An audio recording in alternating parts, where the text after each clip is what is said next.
அபிஷேகம் தந்து வழி நடத்தும். அக்கினி நெருப்பாயிறங்கி வரும். அபிஷேகம் தந்து வழி நடத்தும்.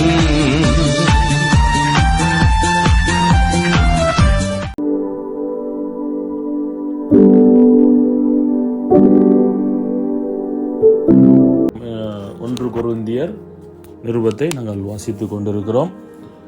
இந்த கொரிந்தியருடைய முக்கியமான சாராம்சமான விஷயம் என்னென்னா, பவுல் அங்கே பிரிவினைகள் இருக்க சபையில், கொரிந்து சபையில் பிரிவினைகள் இருக்கிறது அவர் கேள்விப்படுகிறார். சிலர் பவுலை சேர்ந்தவன் என்றும், சிலர் அப்போல்லோவை சேர்ந்தவன் என்றும், சிலர் கேபாவை சேர்ந்தவன் என்றும், இப்படி ஊழியக்காரர்கள் நிமித்தம் அந்த சபை என்ன பண்ணியிருக்கிறது, பிரிவுகளை காணப்பட்டிருக்கிறது. சரிங்களா? அதை தான் பவுல் சொல்லிகிட்டே வர்றார். இதுவரைக்கும் நாம் 3 அதிகாரம் வாசித்திருக்கிறோம். இன்றைக்கு 4ஆம் அதிகாரத்தை நாங்கள் வாசிக்க இருக்கிறோம். சரிங்களா?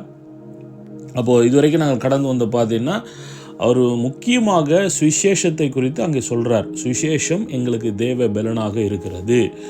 அப்போது நாங்கள் அந்த தேவ பலனாக இருக்கக்கூடிய சிலுவையின் உபதேசம், அந்த சுவிசேஷத்தை நாங்கள் விசுவாசித்தபடினால இப்போ எங்களுக்கு கிறிஸ்து எங்களுக்கு தேவ பலனாக இருக்கிறார் அப்படின்னு சொல்கிறார்.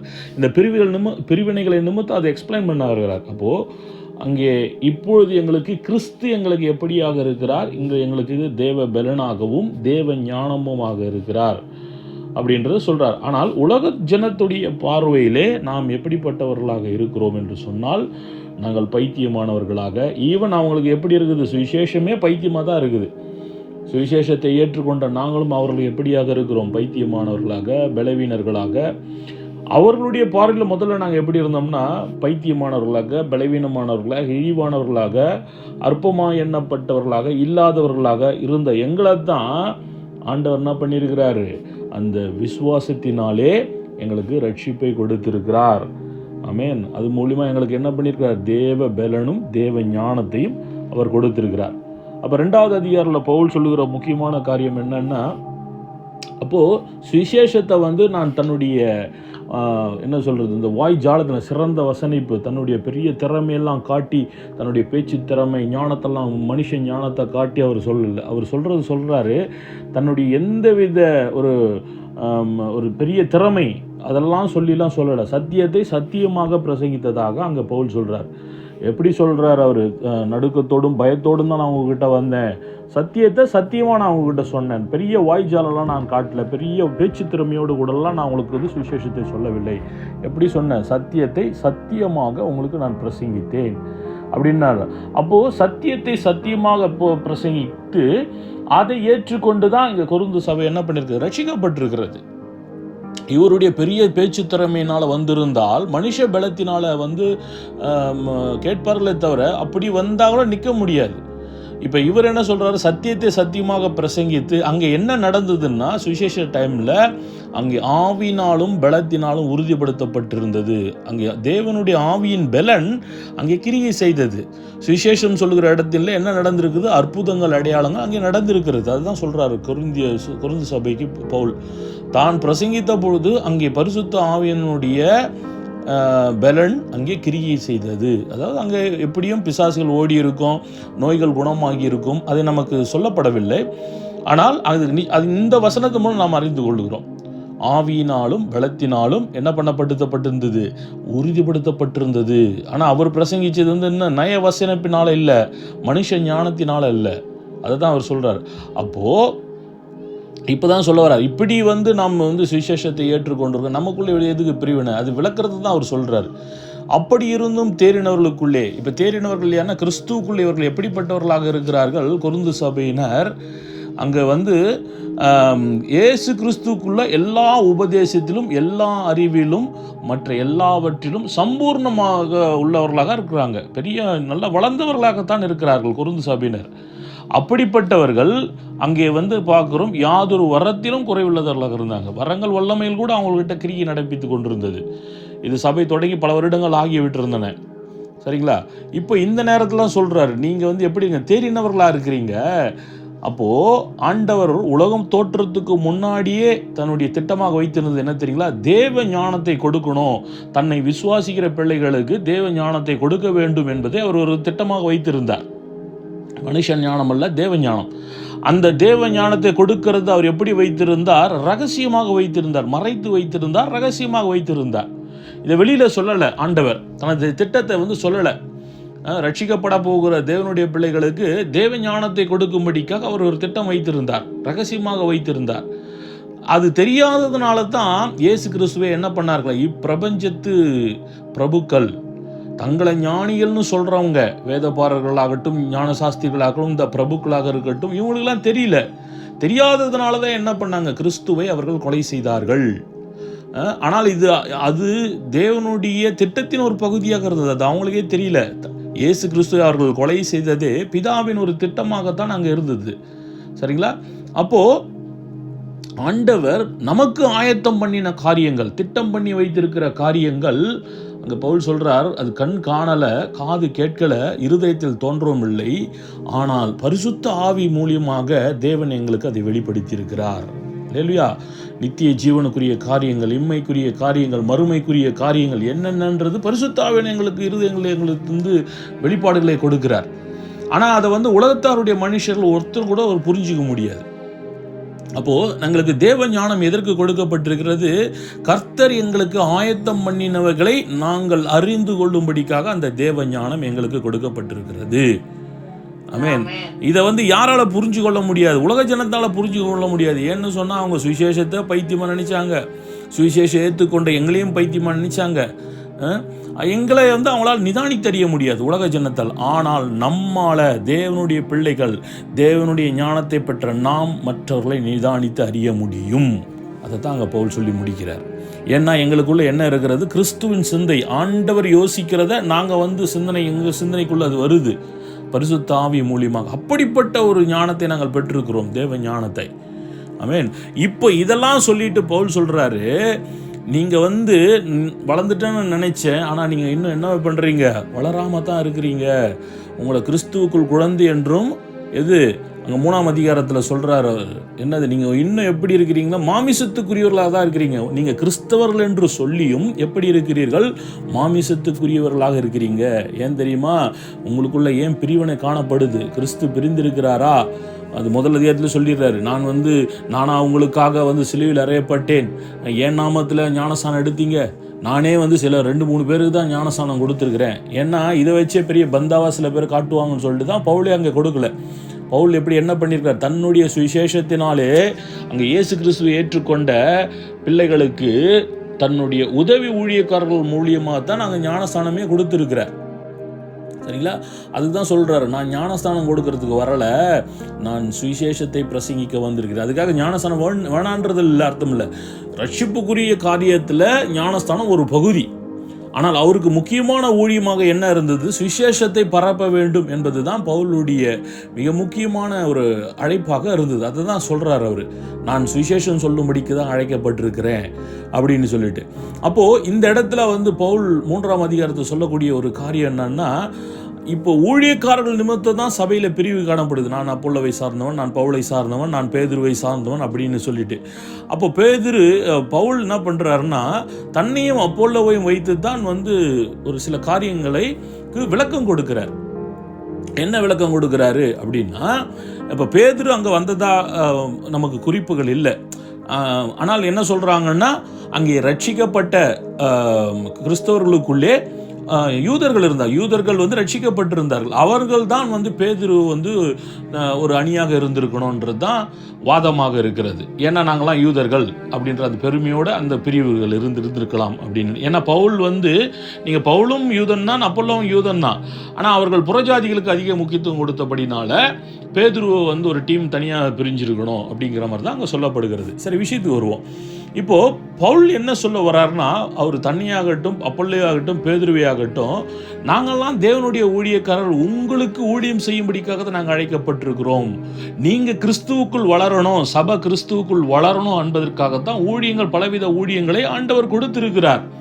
எல்லாமே அவர்கள் கிறிஸ்துவ நிமித்தமாக கிறிஸ்துவுக்குள் வளரணுன்ட்டு தான் ஒரு ஊழியம் கொடுக்கப்பட்டிருக்கு. சபைக்குள்ளே நீங்கள் எந்த ஒரு ஊழியமாக எடுத்துக்கொள்ளுங்க, சரிங்களா?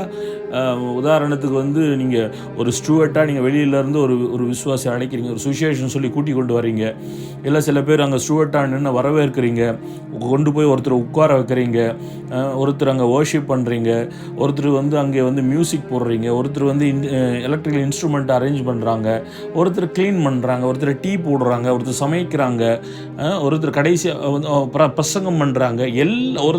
ஒவ்வொரு ஊழியங்களுமே என்னவாக இருக்கிறதுன்னா நம்மை கிறிஸ்துவுக்குள் பலப்படுத்துவதற்காகத்தான் ஆண்டவர் ஊழியங்களை வைத்திருக்கிறார். நாங்கள் நல்லா தெரியணும்.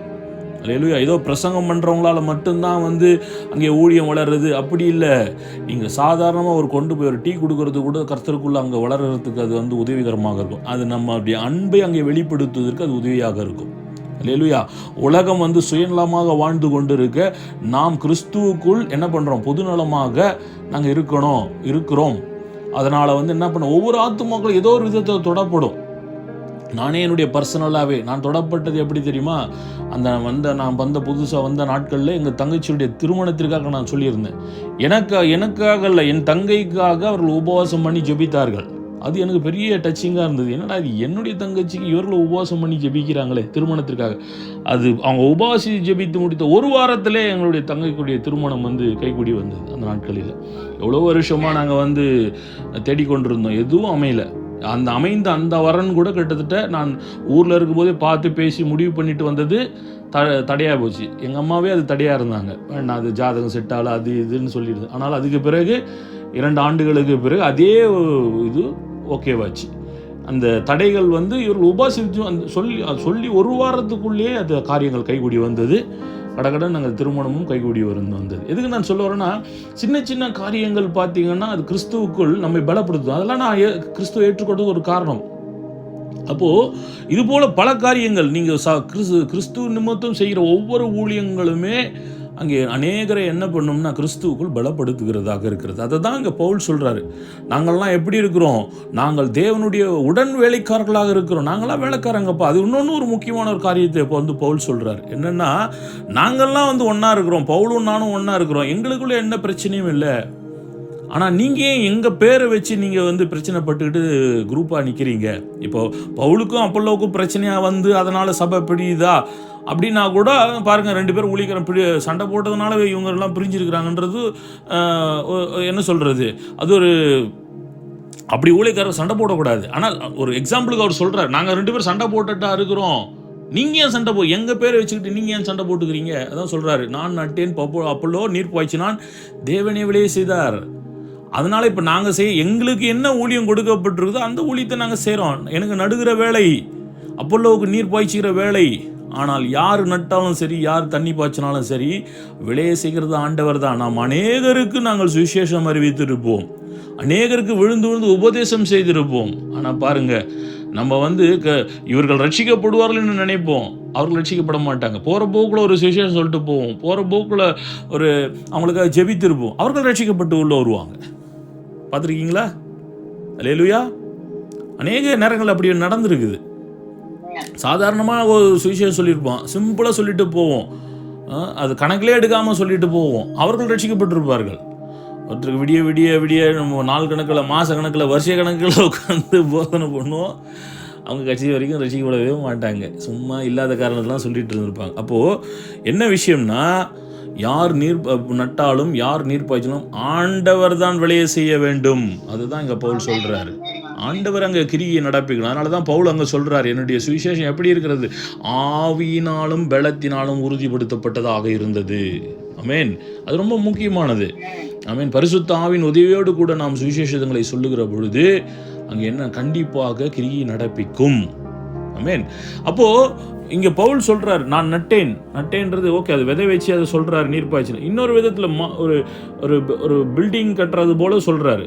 ஒரு அஸ்திபாரம், ஒரு ஒரு கட்டடத்திற்கு ஒரு அஸ்திபாரம் எவ்வளோ முக்கியம், அப்படி வந்து கிறிஸ்தவ வாழ்க்கைக்கு ரொம்ப முக்கியமான அஸ்திபாரம் இது, கிறிஸ்து என்கிற அஸ்திபாரம். எந்த ஒரு ஆவிக்குரிய வாழ்க்கையுமே, கிறிஸ்தவ ஆவிக்குரிய வாழ்க்கையுமே கிறிஸ்து என்ற அஸ்திபாரத்தின் மேலே கட்டப்பட்டிருக்க வேண்டும். கிறிஸ்துவை ஏற்றுக்கொண்டு கிறிஸ்துவின் மேல் இருக்கிற விசுவாசத்திற்கு அடிப்படையாக வைத்துக்கொண்டு அங்கே வசனங்களை நாம் கை கொள்ளுகிற பிள்ளைகளாக நாம் இருக்க வேண்டும். இதுதான் வந்து அவர் சொல்கிறார். அப்போ இவருடைய மினிஸ்ட்ரி என்ன? நடுவது. அங்கே சுவிசேஷத்தை அறிவிப்பது, அங்கே பேசிக் பிரச்சாரம் என்னன்ட்டு, இயேசு கிறிஸ்து ஏன் மரித்தார், ஏன் ஏற்றுக்கொள்வதன என்ன பயன்கள், இப்படி பேசிக் கொஷின்ஸ் விளக்கத்தை கொடுக்கறது தான் பவுலுடைய வேலை. அப்போ அவர் என்ன பண்ணுறார், புத்தியுள்ள சிற்பாரிசியை போல நான் அஸ்திபாரம் போட்டேன். கொரிந்து சபைக்கு அங்கே அஸ்திபாரமாக அந்த அஸ்திபாரத்தை போட்டிருக்கிறது யார்? பவுல். என்ன அஸ்திபாரம்? கிறிஸ்து என்கிற அஸ்திபாரம். அப்போ இதுக்கு மேலே யார்? அந்த டீச்சிங். அங்கே அநேக ஊழியக்காரர்கள் அதுக்கு பிறகு ஏற்பட்டார்கள். அதில் ஒரு ஊழியக்காரர் தான் அப்போலோ. அப்போ அங்கே மற்றபடி என்ன, அதுக்கு பிறகு இப்போது நிறைய பேர் பில்டிங் கட்டுறாங்க. எல்லோரும் ஒரே மாதிரி பில்டிங் கட்டுறதில்ல, தங்களுடைய பட்ஜெட்டு கட்டுற மாதிரி பில்டிங் கட்டுவாங்க. நீங்கள் ஊரில் கூட பார்த்தீங்கன்னா சரி, ஒருத்தர் கூரை வீடு கட்டுவாங்க, ஒருத்தர் ஓட்டு வீடு கட்டுவாங்க, ஒருத்தர் மச்சி வீடு கட்டுவாங்க, ஒருத்தர் பெரிய விலையுயர்ந்த கற்களை கொண்டு, கருங்கற்களை கொண்டு, செங்கற்களை கொண்டு, கருங்கற்களை கொண்டு வீடு கட்டுவாங்க. ஒவ்வொருத்தர் தங்களுடைய பட்ஜெட்டுக்கு ஏற்ற மாதிரி வீடு கட்டுவாங்க. அப்படி இருக்கிறாங்க.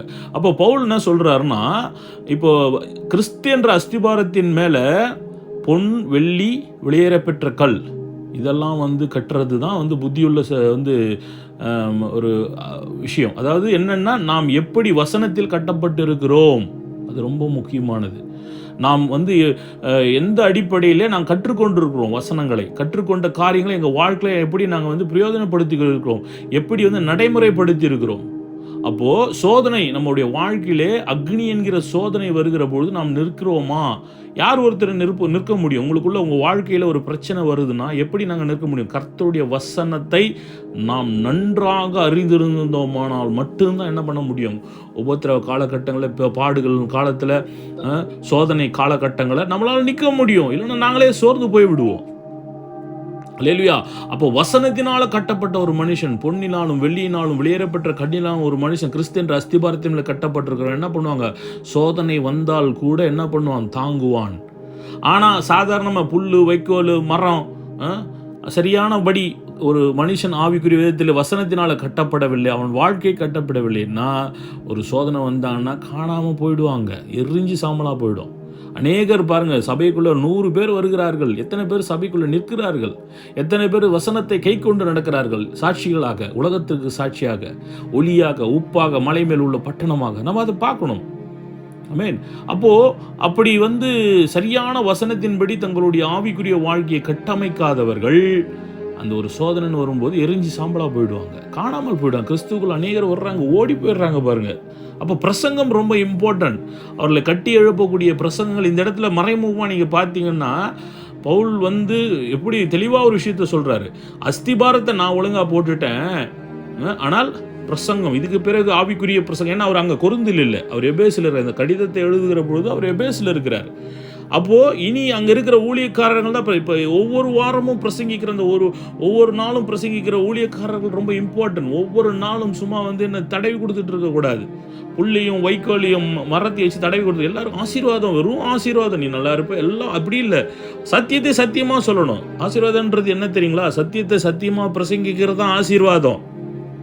ஆமென். நீ ஒரு குறையும் இருக்காது, நீ நல்லா இருப்ப, நீ எதை செஞ்சாலும் நல்லா இருப்ப அப்படின்றது இல்லை. விளங்குதுங்களா? கர்த்தர் நம்ம அங்கே கர்த்தர் எங்களோடு கூட இருக்கணும்னா கர்த்தருக்கு பிரியமானதை நாங்கள் செய்ய கற்றுக்கொள்ள வேண்டும். கர்த்தருக்கு நாங்கள் எங்களுடைய வாழ்க்கையை நாங்கள் ஒப்பு கொடுத்துருக்க வேண்டும். ஆமென். கர்த்தருக்கு பிரியமானது எங்கள் சரீரத்தை என்ன பண்ணணும்? ஜீவ பலியாக ஒப்பு கொடுத்து கர்த்தருக்கு பிரியமும் நன்மையும் பரிபூர்ண சித்தம் எதுன்னு தெரிஞ்சு நாங்கள் வாழணும். அப்படி வாழும் பொழுது தான் என்ன பண்ணுவோங்க? தேவனுடைய இரக்கத்தை நாங்கள் பெற்றுக்கொள்ள முடியும். எங்கள் ஜெபங்கள் கேட்கப்படும். இல்லையா? நிறைய விஷயங்கள். அப்போது ஒருவன் என்ன பண்ணும்? ஆவிக்குரிய விதத்திலே கட்டி எழுப்பப்படணும். அதில் தான் அது முக்கியமாக அவர் சொல்கிறார். அவர் இப்போ நமக்குள்ளே யார் இருக்கிறது? தேவனுடைய ஆலயம் இருக்குது. அப்போது பிரசங்கிக்கிறவர்கள் சரியாக பிரசங்கிக்காவிட்டால் அதை தான் சொல்கிறார். நம்ம வழக்கமாக சொல்கிறோம் இல்லையா, என்னன்ட்டு, தேவனுடைய ஆலயத்தை ஒருவன் கெடுத்தால் அவனை தேவன் கெடுப்பார். தேவனுடைய ஆலயம் பரிசுத்தமாக இருக்குது, நீங்களே அந்த ஆலயம். அது என்ன நினைக்கிறாங்க நிறைய பேர் தான் குடிக்கிறது, சிகரெட் பிடிக்கிறது, விபச்சாரம் பண்ணுறது, தன்னைத்தானே ஒருத்தன் கெடுத்துக்கிறது, அதுவும் ஒரு கணக்கில். ஒரு பிரசங்கம் சரியான விதத்தில் சத்தியத்தின்படி ஒரு பிரசங்கம் இல்லைன்னா ஒருத்தனை நம்ம கெடுக்கிறதுக்கு சமம் அது. அப்போ அது யாரை கெடுக்கிறோம்? அவனுக்குள்ள இருக்கிற அவன் தான் தேவனுடைய ஆலயம் இல்லையா? ஒரு மனுஷனை பிரசங்கத்தினால கெடுக்கிறதுன்றது ஆலயத்தை கெடுக்கிறதுக்கு சமம் தான். அதை தான் இங்கே பவுல் சொல்கிறார். புரியுதுங்களா? அப்போது ஒருவனும் தன்னைத்தானே வஞ்சியாது இருப்பேன். இப்போ நாமளே வஞ்சிக்க கூட. இப்போ கரெக்டான அங்கே பிரசங்கங்கள் இருக்குதா? அதுங்கிறது ரொம்ப முக்கியம். சரிங்களா? இப்போ சரி, இப்போ இந்த இடத்துல என்ன சொல்ல வர்றாருன்னா ரொம்ப இம்பார்ட்டண்ட்டாக இப்போ இவர்கள் பிரிவினை பிரிந்து இருக்கிறார்கள். இந்த பிரிவினைன்றதே ஒரு விதத்தில் என்னது, சரியான விதத்தில் அவர்கள் கட்டி எழுப்பப்படவில்லை என்பதை தான் காட்டுகிறது. விளங்குதுங்களா நான் சொல்கிறது உங்களுக்கு? இப்போ இந்த இடத்துல கொரிந்து சபை எந்த மிஸ்டேக் விடுறாங்கன்னா, அவர்கள் நான் பவுலை சார்ந்தவன், அப்பொல்லோவை சார்ந்தவன், பிரிவுகள் இருக்கிறது. அதனால தான் அவர் சொல்கிறார், நீங்கள் உங்களே வஞ்சிக்காதீங்க, நீங்களே வஞ்சித்து கொள்ளாதீர்கள், உங்களை பெரிய ஞானின்னு நினச்சிக்காதீங்க அப்படின்னு சொல்கிறார். அப்போ இதெல்லாம் கடைசியாக அந்த 3ஆம் அதிகாரத்தில் என்ன சொல்லி முடிக்கிறாரு, எல்லாரும் பவுலாகட்டும், அப்பொல்லோவாகட்டும், கேபாவாகட்டும், எல்லா காரியங்களுமே உங்களுக்காக கொடுக்கப்பட்டு நீங்கள் ஆவிக்குரிய விதத்தில் வளரணும்னு தான் கொடுத்துருக்கிறாரு ஆண்டவர். தனித்தனியாக இல்லை, வெறும் எனக்கு பவுல் மட்டும்தான் பிடிக்கும், அப்பொல்லோ மட்டும்தான் பிடிக்கும் இல்லை, எல்லாருமே கர்த்தர் ஆவிக்குரிய விதத்தில் இந்த கொரிந்து சபைக்கு கொடுத்துருக்கிறார் அப்படின்னு அங்கே பவுல் சொல்லி முடிக்கிறார். இது 3ஆவது அதிகாரம். இப்போ நம்ம 4ஆம் அதிகாரத்துக்குள்ளே போவோம். 4ஆம் அதிகாரம் 1 கொரிந்தியர் 4ஆம் அதிகாரம் வசனம் 1. இப்படியாக எந்த மனுஷனும் எங்களை கிறிஸ்துவின் ஊழியக்காரர் என்றும் தேவனுடைய இரகசியங்களின் உக்கிரக்காரன் என்றும் எண்ணிக்கொள்ள கடவார்கள். மேலும் உக்கிரனக்காரனும் உண்மையுள்ளவன் என்று காணப்படுவது அவனுக்கு அவசியமாம் அப்படின்னு அங்கே சொல்கிறார் பவுல். ஸோ இந்த 3ஆம் அதிகாரத்தின் முடிவில் தன்னையும் அப்பொல்லோவையும் பேதுருவையும் மற்ற ஊழியக்காரர்களையும் தனிப்பட்ட ஊழியத்திற்கு ஒவ்வொருத்தரும் ஒரு யூனிக் ஊழியம். சரிங்களா? இப்போ நான் சொன்ன மாதிரி ஒவ்வொருத்தரும் நீங்கள் ஒருத்தர் பார்த்து நம்ம கம்பேர் பண்ண வேண்டிய அவசியமே இல்லை, இல்லையா? எல்லாருக்கும் ஒரு தனித்தன்மை வாய்ந்த ஊழியம் கொடுக்கப்பட்டிருக்கிறது. நீங்கள் அதை நல்லா தெரிஞ்சுக்கணும். ஐயோ அவங்களுக்கு அந்த ஊழியம் இந்த ஊழியம், அவர் பரிசுத்த ஆவியானவர் தன்னுடைய திட்டத்தின்படி அவர் பகிர்ந்து கொடுக்கிறார். அதனால் நீங்கள் உங்களுக்கு கொடுக்கப்பட்ட ஊழியத்தை என்ன பண்ணுங்க, உண்மையும் உத்தமாக செய்யுங்க. சின்ன ஊழியமாக கூட இருக்கலாம், உண்மையும் உத்தமாக செய்யுங்க. ஆமென். அப்போது ஒவ்வொரு குறிப்பிட்ட வேலைக்காக தேவன் தெரிந்து கொண்டது தான் அவர் குறிப்பிடுறார். நான் நட்டேன், அப்பொல்லோ நீர் பாய்ச்சினா. இது எது? தேவனுடைய பண்ணை, தேவனுடைய மாளிகை அப்படிங்கிறத அவர் குறிப்பிடுறார். ஆனால் இப்போ என்ன பண்ணுறாங்க, கொரிந்து சபையின் ஊழியக்காரர்கள் நிமித்தம் அந்த சபை பிரிந்திருக்கிறது. அதைத்தான் கடுமையாக அவர் எதிர்க்கிறார். சரிங்களா? விசேஷமாக இவர் என்ன சொல்லுவார், இந்த கள்ள போதகனை இதை குறித்து தான் அவர் சொல்கிறாரு. இப்போ நீங்கள் கலாத்தியர் 1ஆம் அதிகாரம் 8-9 யாராவது ஒருத்தர் வாசிங்க. கலாத்தியர் 1ஆம் அதிகாரம் 8-9 வசனங்களை.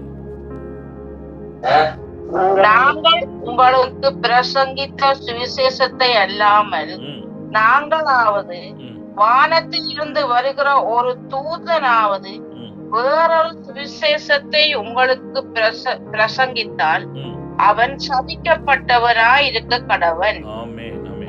இப்போ 2 பேதுரு 2ஆம் அதிகாரம் 1ஆம் வசனம் வாசிங்க பார்ப்போம். 2 பேதுரு 2ஆம் அதிகாரம் 1ஆம் வசனம்.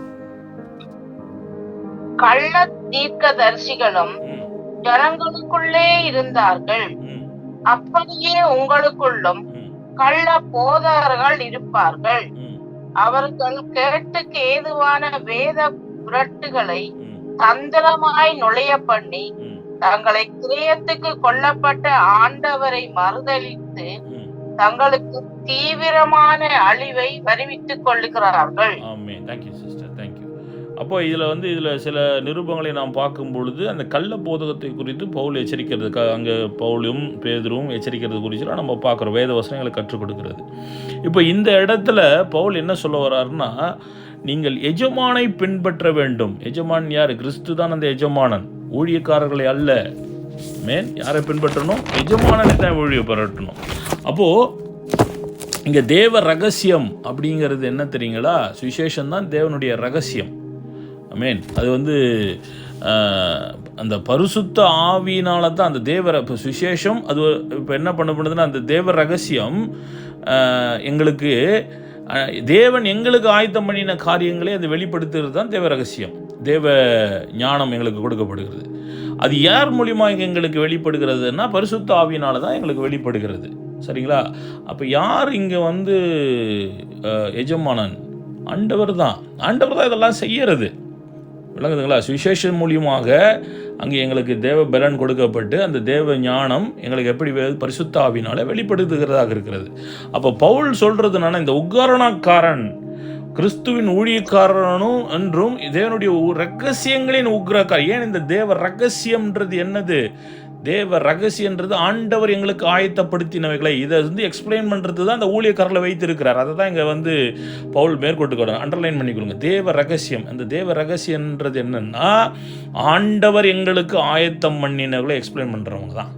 அல்லேலூயா. அது எப்படி? இவங்களா சொல்லலை, பரிசுத்த ஆவியை பெற்று பரிசுத்த ஆவி மூலியமாக அந்த தேவ ரகசியம் வெளிப்படுகிறதாக இருக்கிறது. சரி, நிறைய ரகசியங்களை ஆண்டவர் வெளிப்படுத்துகிறார். நீங்கள் எபேசு பார்த்தீங்கன்னா ஆண்டவர் சொல்கிற ஒரு ரகசியம் என்ன ரகசியம்? புறஜாதிகளுக்கு ரட்சிப்பை கொடுத்துக்கிறார் என்ற ரகசியத்தை ஆண்டவர் எங்களுக்கு வெளிப்படுத்தினார். அது ஒரு ரகசியம். பல ரகசியங்களை ஆண்டவர் என்ன பண்ணியிருக்கார்? ஆதினத்திலிருந்து உலக தோற்றத்திற்கு முன்னாடியே வைத்து தான் இருக்கிறார். என்னைக்கு ஆதாமேவால் பாவம் செய்தார்களோ அப்போவே ஆண்டவர் திட்டம் போடுறாரு. ஓகே, இது எப்படி சால்வ் பண்ணுறது திட்டம் போடுறார், பக்காவாக திட்டம் போடுறாரு, ரகசியமாக வைத்து கொண்டிருக்கிறார். அந்த ரகசியங்கள் தான் இப்போ யாருக்கு வருது? பரிசுத்த ஆவி மூலியமாக எங்களுக்கு வெளிப்பாடுகளை கொடுத்து கொண்டிருக்கிறார். அப்போது இந்த கொரிந்து சபை யாரை பின்பற்ற வேண்டும்? எஜமானனை பின்பற்ற வேண்டும். உக்ரணக்காரன் அப்படின்னா என்னன்னா இங்கிலீஷில் மேனேஜர் அப்படின்னு வச்சுக்கொள்ளுங்க. வேலைக்காரன்றது ஓகே, வேலைக்காரன் கூட சொல்லிக்கலாம். ஆனால் உக்ரானக்காரனுக்கும் வேலைக்காரனுக்கும் வித்தியாசம் இருக்குது. நான் உங்களுக்கு புரிகிற மாதிரி உங்களுக்கு சொல்கிறேன். ஒரு எஜமானன் ஒரு சமையல்காரனுக்காரன்னு வைங்களேன், அவர் என்ன பண்ண, எஜமானன் கூப்பிட்டேப்பா இந்த சமையல் நீங்கள் பண்ணிவிடு. அவர் நீங்கள் எஜமானன் வேலைக்காரன் சொல்லிக்கலாம். அவர் டைரெக்டாக எஜமானுக்கும் வேலைக்காரன் மட்டும்தான் கம்யூனிகேஷன் இருக்கும். டைரெக்டாக வேலைக்காரனுக்கும் எஜமானுக்கும். உக்ரணக்காரன் அப்படின்னா என்னன்னா ஒரு மேனேஜர். ஒரு வீட்டில் ஒரு மேனேஜர் இருக்க, ஒரு பெரிய பணக்காரன் ஒரு மேனேஜர் இருக்கிறாருன்னா என்ன அர்த்தம்? அவர் தன்னுடைய இப்போ தன்கிட்ட அவர் நிறைய பணம் இருக்கும், ஒரு தன்னுடைய நிறைய மணி கணம் வச்சுருப்பார். அங்கே எதை அந்த பணங்களை எப்படி இன்வெஸ்ட் பண்ணுறது அப்படிங்கிறதுக்காக ஒரு மேனேஜர் வச்சுருப்பார். தன்னுடைய பெரிய பெரிய ஃபேக்ட்ரிகள், கம்பெனிகள் எல்லாவற்றையும் பராமரிக்கிறதுக்கு ஒரு மேனேஜர் வச்சுருப்பார். உக்ரானக்காரன் அப்படி தான் அந்த பொறுப்புகளை ஹேண்டில் பண்ண. அப்போ அவருக்கு கீழே பல பேர் வேலை செய்வாங்க. அதுதான் உக்ரகாரனுக்கு வேலைக்காரனுக்கு உள்ள வித்தியாசம். வேலைக்காரன்னா எஜமானன் சொல்கிறத அப்படி செஞ்சுட்டு போகிறார். அவருக்கு கீழே வேலையாட்கள்லாம் யாரும் இருக்க மாட்டாங்க. ஆனால் உக்ரானக்காரன் அப்படின்னா அவருக்கு கீழே பல வேலைக்காரர்கள் இருப்பாங்க. அப்போ அவர் மேனேஜர் பொறுப்பு. அது விளங்குதுங்களா உங்களுக்கு? அப்படின்னா அந்த உக்ரானக்காரனுக்கு கீழே பல வேலைக்காரர்கள் இருப்பார்கள். பல பேர் அவர் மெயின்டைன் பண்ணணும். பல பேர்களுக்கு அவர் என்ன பொறுப்பாக இருக்கிறார். அது முக்கியமானது. அப்போது இந்த இடத்துல அவர் உக்ரானக்காரன்ற வார்த்தையை அங்கே பயன்படுத்துகிறார். அப்போ அப்படிப்பட்டவர்கள் எப்படி இருக்கணும்? நேர்மை உள்ளவர்களாக இருக்க வேண்டும். ஒரு பெரிய பணக்காரன் தன்னுடைய எல்லா ஆஸ்திகளுக்கும் ஒரு மேனேஜர் வைக்கிறாருன்னா அந்த மேனேஜர் அந்த எஜமானுக்கு உண்மை உள்ளவனாக இருக்கணும், இல்லைங்களா? நம்ம ஒரு இடத்துல வாசிக்கிறோம் பாருங்க, தன்னுடைய ஆஸ்தியை அழித்து தன்னுடைய உக்ரானக்காரன் தன்னுடைய ஆஸ்தியை அழித்து போடுகிறான் என்று கேள்விப்பட்ட அந்த எஜமானன் என்ன பண்ணுறான்? எல்லாத்தையும் அக்கௌண்ட் ஒப்புவிச்சுட்டு நீ இப்போ வேலையை விட்டு போ அப்படின்றத நம்ம வாசிக்கிறோம். உடனே அவன் என்ன பண்ணுறான்? எல்லாருக்கும் சிறப்பு சலுகையெல்லாம் கொடுக்கறத நம்ம பார்க்குறோம். அப்போது அவன் என்னவா இருக்கணும்னா ஃபெய்த்ஃபுல்லாக இருக்கணும், உண்மை உள்ளவனாக இருக்க வேண்டும். பெரிய டாப் பொசிஷனில் இருக்கிறவங்கலாம் பார்த்தீங்கன்னா ரொம்ப நேர்மையாக இருந்தால் தான் தங்களை கூட வச்சுப்பாங்க, இல்லைங்களா? அதே போல் இங்கே பவுல் என்ன சொல்கிறாருன்னா உக்ரானக்காரன். அந்த உக்ரானக்காரன் யார்? தேவனுடைய ஊழியக்காரன் என்றும் கிறிஸ்துவனுடைய ரகசியங்களின் உக்ரானக்காரன் என்றும். அப்போ ரகசியத்தை வெளிப்படுத்துகிறவர்கள், தேவன் எங்களுக்கு மறைத்து வைத்திருக்கிறதை. ஊழியக்காரனுடைய வேலை என்ன? கண் பார்க்கல, காது கேட்கல, இருதயத்தில் தோன்றல, இப்படிப்பட்ட காரியங்களை வெளிப்படுத்துகிறவர்கள் தான் அங்கே என்னது தேவன் எங்களுக்கு ஆயத்தப்படுத்தப்பட்ட தேவ ரகசியங்களை வெளிப்படுத்துகிறவர்கள் அந்த ஊழியக்காரர்கள். சரி, அப்போ அந்த ஊழியக்காரன் எப்படி இருக்கணும்? உண்மையும் உத்தம் உள்ளவனாக இருக்க வேண்டும். அண்டர்லைன் பண்ணுங்க, உக்ரானக்காரன் உண்மை உள்ளவனாக காணப்படுகிறது அவனுக்கு அவசியம், ரொம்ப முக்கியமானது. எது இருக்குதோ இல்லையோ, ஆமென். ஒரு ஊழியக்காரனுக்கு ஒரு பாடம் தெரியாமல் இருக்கும், உண்மை உள்ளவனாக இருக்கணும், ஆமென். அப்போது நீங்கள் வருது வாசிங்க, 1 தீமோத்தேயு 3:7 யாராவது வாசிங்க. அவன் நிந்தனையிலும் பிசாசின் கண்ணியிலும் விழாதபடிக்கு புறம்பானவர்களால் நற்சாட்சி பெற்றவனாயும் இருக்க வேண்டும். ஆமென். அங்க பாருங்க எப்படி புறம்பானவர்களால் நற்சாட்சி பெற்றவனாக இருக்க வேண்டும். உலகம் என்ன கொடுக்கணும்? நம்மளை குறித்து சாட்சி சொல்லணும். தேவனுக்கு உண்மையாக இருக்கணும், புறம்பானவர்களாலும் சாட்சி பெற வேண்டும். தேவனுக்கும் உண்மையாக இருக்கணும், புறம்பானவர்களான உலகத்துக்கு நம்ம சாட்சியாக இருக்கணும். சரிங்களா? ஆமென். ஆமாம், அது ரொம்ப முக்கியமானது. அப்போ ஆயினும் நான் உங்களிலேயாவது மனுஷுடைய நியாய நாளிலாவது விசாரணையிலாவது தீர்ப்பை பெறுவது எனக்கு மிகவும் அற்ப காரியமாய் இருக்கிறது. நானும் என்னை குறித்து தீர்ப்பு சொல்லுகிறதில்லை. என்னிடத்தில் நான் யாதொரு குற்றத்தையும் அறியேன், ஆகிலும் அதனாலே நான் நீதிமானுகிறதில்லை. என்னை நியாயம் விசாரிக்கிறவர் கர்த்தர். சரிங்களா? இப்போ பவுல் தான் ஒரு பெரிய அப்போஸ்தலன் அப்படின்றதுனால மனிதர்களுடைய தீர்ப்புகளுக்கு அப்பாற்பட்டவன் அப்படின்லாம் சொல்ல வரல. நான்லாம் பெரிய ஆளுப்பா, என்னெல்லாம் ஒருத்தரும் ஒரு கமெண்ட் பண்ண முடியாது, நான்லாம் கமெண்ட்டுக்கு அப்பாற்பட்டவன், விமர்சனங்களுக்கு அப்பாற்பட்டவன் அப்படிலாம் சொல்ல வரல. சில பேர் சொல்லுவாங்க பாரு, என்னெல்லாம் கமெண்ட் பண்ணுறது அவனோட தகுதி இருக்குது, உனக்கு என்ன தகுதி இருக்குது அப்படின்வாங்க. இல்லை அப்படி இல்லை, இவர் அப்படி சொல்ல வரல. இவர் என்ன சொல்ல வர்றாருன்னா, தீர்ப்பு செய்கிறது தேவன் மட்டும்தான், தேவனே நியாயாதிபதியாக இருக்கிறார். ஆமென். அவர் சொல்றாரு, தன்னையே கூட நியாயம் தீர்க்கிறதுக்கு அவருக்கு தகுதி இல்லைன்னு சொல்றாரு. நான் நல்லவனா கெட்டவனான்னு சொல்றதுக்கு கூட அவருக்கு தகுதி இல்லைன்னு சொல்றாரு. தன்னையே சொல்லிக்கிறார். மற்றவர்களை சொல்றதை விடுங்க, அது அது அது அது வானவே வானான்றாரு. நான் என் பார்வைக்கே நான் தப்பு செய்யலை, ஆனால் அதற்காக நான் என்னை நல்லவன் நான் சர்டிஃபிகேட் கொடுத்துக்க மாட்டேன். என்ன நல்லவன் யார் சொல்லணும்? ஆண்டவர் சொல்லணும். பாருங்க எவ்வளோ கிளியராக சொல்கிறாருன்னு. அவருடைய பவுல் தன்னுடைய பார்வையில் அவர் ஒரு குற்றமும் செய்யலை, அதனால் நான் ரொம்ப நல்லவன் அப்படின்னு அவர் சர்டிஃபிகேட் கொடுக்கல. நான் நல்லவன்றது யார் சொல்லணும்? ஆண்டவர் தான் சொல்லணும். ஆனால் நம்ம பாருங்க, நம்மளுடைய பார்வையில் நாம் அநேக தவறுகளை இழைத்திருப்போம். அப்படி நம்முடைய பார்வையிலே நமக்கு தெரியும், நம்ம மனசாட்சியை நம்ம குற்றப்படுத்தும். அப்படி வச்சுக்கிட்டே நம்ம என்ன சொல்லுவோம்? நான் ரொம்ப நல்லவன் தெரியுமா, அவனை விட நல்லவன். யார் விட? அந்த சிஸ்டரை விட நான் நல்லவன், அந்த பிரதரை விட நான் நல்லவன். அப்படி நம்மள நம்ம என்ன பண்ணிப்போம்? பெருசாக சர்டிஃபிகேட் கொடுத்துப்போம். பவுல் சொல்கிறாரு, நான் என் பார்வைக்கு நான் ஒரு தவறும் செய்யலை, அதனால் நான் எனக்கு சர்டிஃபிகேட் கொடுத்துக்க மாட்டேன். என்ன நல்லவன் யார் சொல்லணும்? ஆண்டவர் தான் சொல்லணும் அப்படின்னு அங்கே சொல்ல வர்றார். புரியுதுங்களா? அப்போது இதனால் அவர் அப்படி சொல்கிறதுனால அவர் தன்னை குறித்து அறிந்திருக்கவில்லை என்பது அர்த்தம் அல்ல. நல்லா புரிஞ்சு கொள்ளுங்க. அவர் கடவுள் தான் சொல்லணுமா? அப்போ பவுலுக்கு தன்னை குறித்து தெரியாது போலக்குதே அப்படின்னு இல்லை. தன்னை குறித்து அவர் நன்றாக அறிந்து வைத்திருப்பவர். அவருக்கு தெரியும் அவர் என்ன, பவுல் தன்னை என்ன செஞ்சிட்டு இருக்கிறார்ன்றது அவருக்கு தெரியும். எடுத்து வாசிங்களேன், 2 கொரிந்தியர் 13:5 எடுத்து வாசிங்க. நீங்கள் விசுவாசம் உள்ளவர்களோ என்று உங்களை நீங்களே சோதித்து அறியுங்கள், உங்களை நீங்களே பரீட்சித்து பாருங்கள். இயேசு கிறிஸ்து உங்களுக்குள் இருக்கிறார் என்று உங்களை நீங்களே அறியீர்களா? நீங்கள் பரீட்சைக்கு நில்லாதவர்களாய் இருந்தால் அறியீர்கள். பாருங்க, இதுல பவுல் என்ன சொல்ல வர்றாருன்னா, நம்மை நாமே நிதானித்தறியது எப்படின்றத அவர் சொல்லி கொடுக்குறாரு. அவரு நம்மளை நாம் எப்படி புரிஞ்சிக்கலாம், நம்ம கர்த்தருக்குள்ள சரியா இருக்கிறோமா அப்படிங்கிறதுக்கான ஒரு எளிய வழிமுறையை அவர் சொல்றாரு. எப்படி? நீங்கள் விசுவாசம் உள்ளவர்களோ என்று உங்களை நீங்களே சோதித்து அறியுங்கள், நீங்களே உங்களை பரீட்சித்து பாருங்கள். இயேசு கிறிஸ்து உங்களுக்குள் இருக்கிறார் என்பதை நீங்களே அறியீர்களா? நீங்கள் பரீட்சைக்கு நில்லாதவர்களாக இருந்தால் அறியீர்கள். நான் கம்பெனியில் எம்என்சி கம்பெனியில் நான் வேலை பார்த்துட்டு இருந்தேங்களா, பாம்பேயில். சரிங்களா? அப்போ எம்என்சி கம்பெனியில் 1 இயர் வேலை பார்த்துட்டு இருந்தேன். அப்போ நான் போன புதுசு ஒரு 9 மாதம் தான். நான் அந்த கம்பெனிக்கு போய் 9 மாதம். எனக்கு தியரிட்டிக்கல் நாலேஜ் ரொம்ப கூட, ப்ராக்டிக்கல் நாலேஜ் எனக்கு ரொம்ப குறைவு அந்த டைமில். அப்போது அந்த கம்பெனியில் என் வயசே தான், பட் ரொம்ப எக்ஸ்பீரியன்ஸான இருந்த ஒருத்தரெல்லாம் என்னோட கூட வேலை செய்திருக்கிறார். அப்போது எனக்கு ஒரு 9 மாதத்துல எனக்கு யூகே ஆப்பர்ச்சுனிட்டி கிடச்சி நான் வந்துட்டேன். அப்போது அவர் மறுபடியும் இங்கே யூகேக்கு வந்தார், மீட் பண்ணோம். அவருக்கு ரொம்ப எக்ஸ்பீரியன்ஸ். அவர் எனக்கு சொல்லிக் கொடுத்த ஒரு காரியம், ஒரு கம்பெனியில் வேலை செய்கிற பொழுது 6 மாதத்துக்கு ஒரு வாட்டி என்ன பண்ணணும்னா, நம்ம வேலைக்கு வேறு கம்பெனிகளுக்கு வேலைக்கு அப்ளை பண்ணணும். அப்ளை பண்ணி அப்படி நம்ம வேலைக்கு அப்ளை பண்ணி இன்டர்வியூலாம் அட்டன் பண்ணணும். நம்ம வேறு கம்பெனி நம்ம இந்த இப்போ வேலை செய்கிறதான ஒரு கம்பெனியில் விட்டு போகணுன்றது அவசியம் இல்லை. ஆனால் வேறு கம்பெனி நம்ம முயற்சி பண்ணிக்கிட்டே இருக்கணும். எதுக்குன்னா, நாம் எந்த அளவுக்கு எலிஜிபிளாக இருக்கிறோம், மற்ற கம்பெனி எங்களை சூஸ் பண்ணுதா. ஏன்னா இப்போ வேலைக்கு இன்டர்வியூலாம் போய் அதில் பாஸ் பண்ணி எங்களுக்கு வேலை அவன் இவ்வளோ சம்பளம் அவனுக்கு கொடுக்குறேன்னு சொல்லி அந்த ஆஃபர் லெட்டர் கொடுத்துட்டா கூட அது போகிறதா வேணாமான்றதை நம்ம முடிவு பண்ணிக்கலாம். அப்புறம் கூட சொல்லலாம், இல்லை எனக்கு விருப்பம் இல்லை எனக்கு அப்படின்னு சொல்லி கூட சொல்லிக்கலாம்.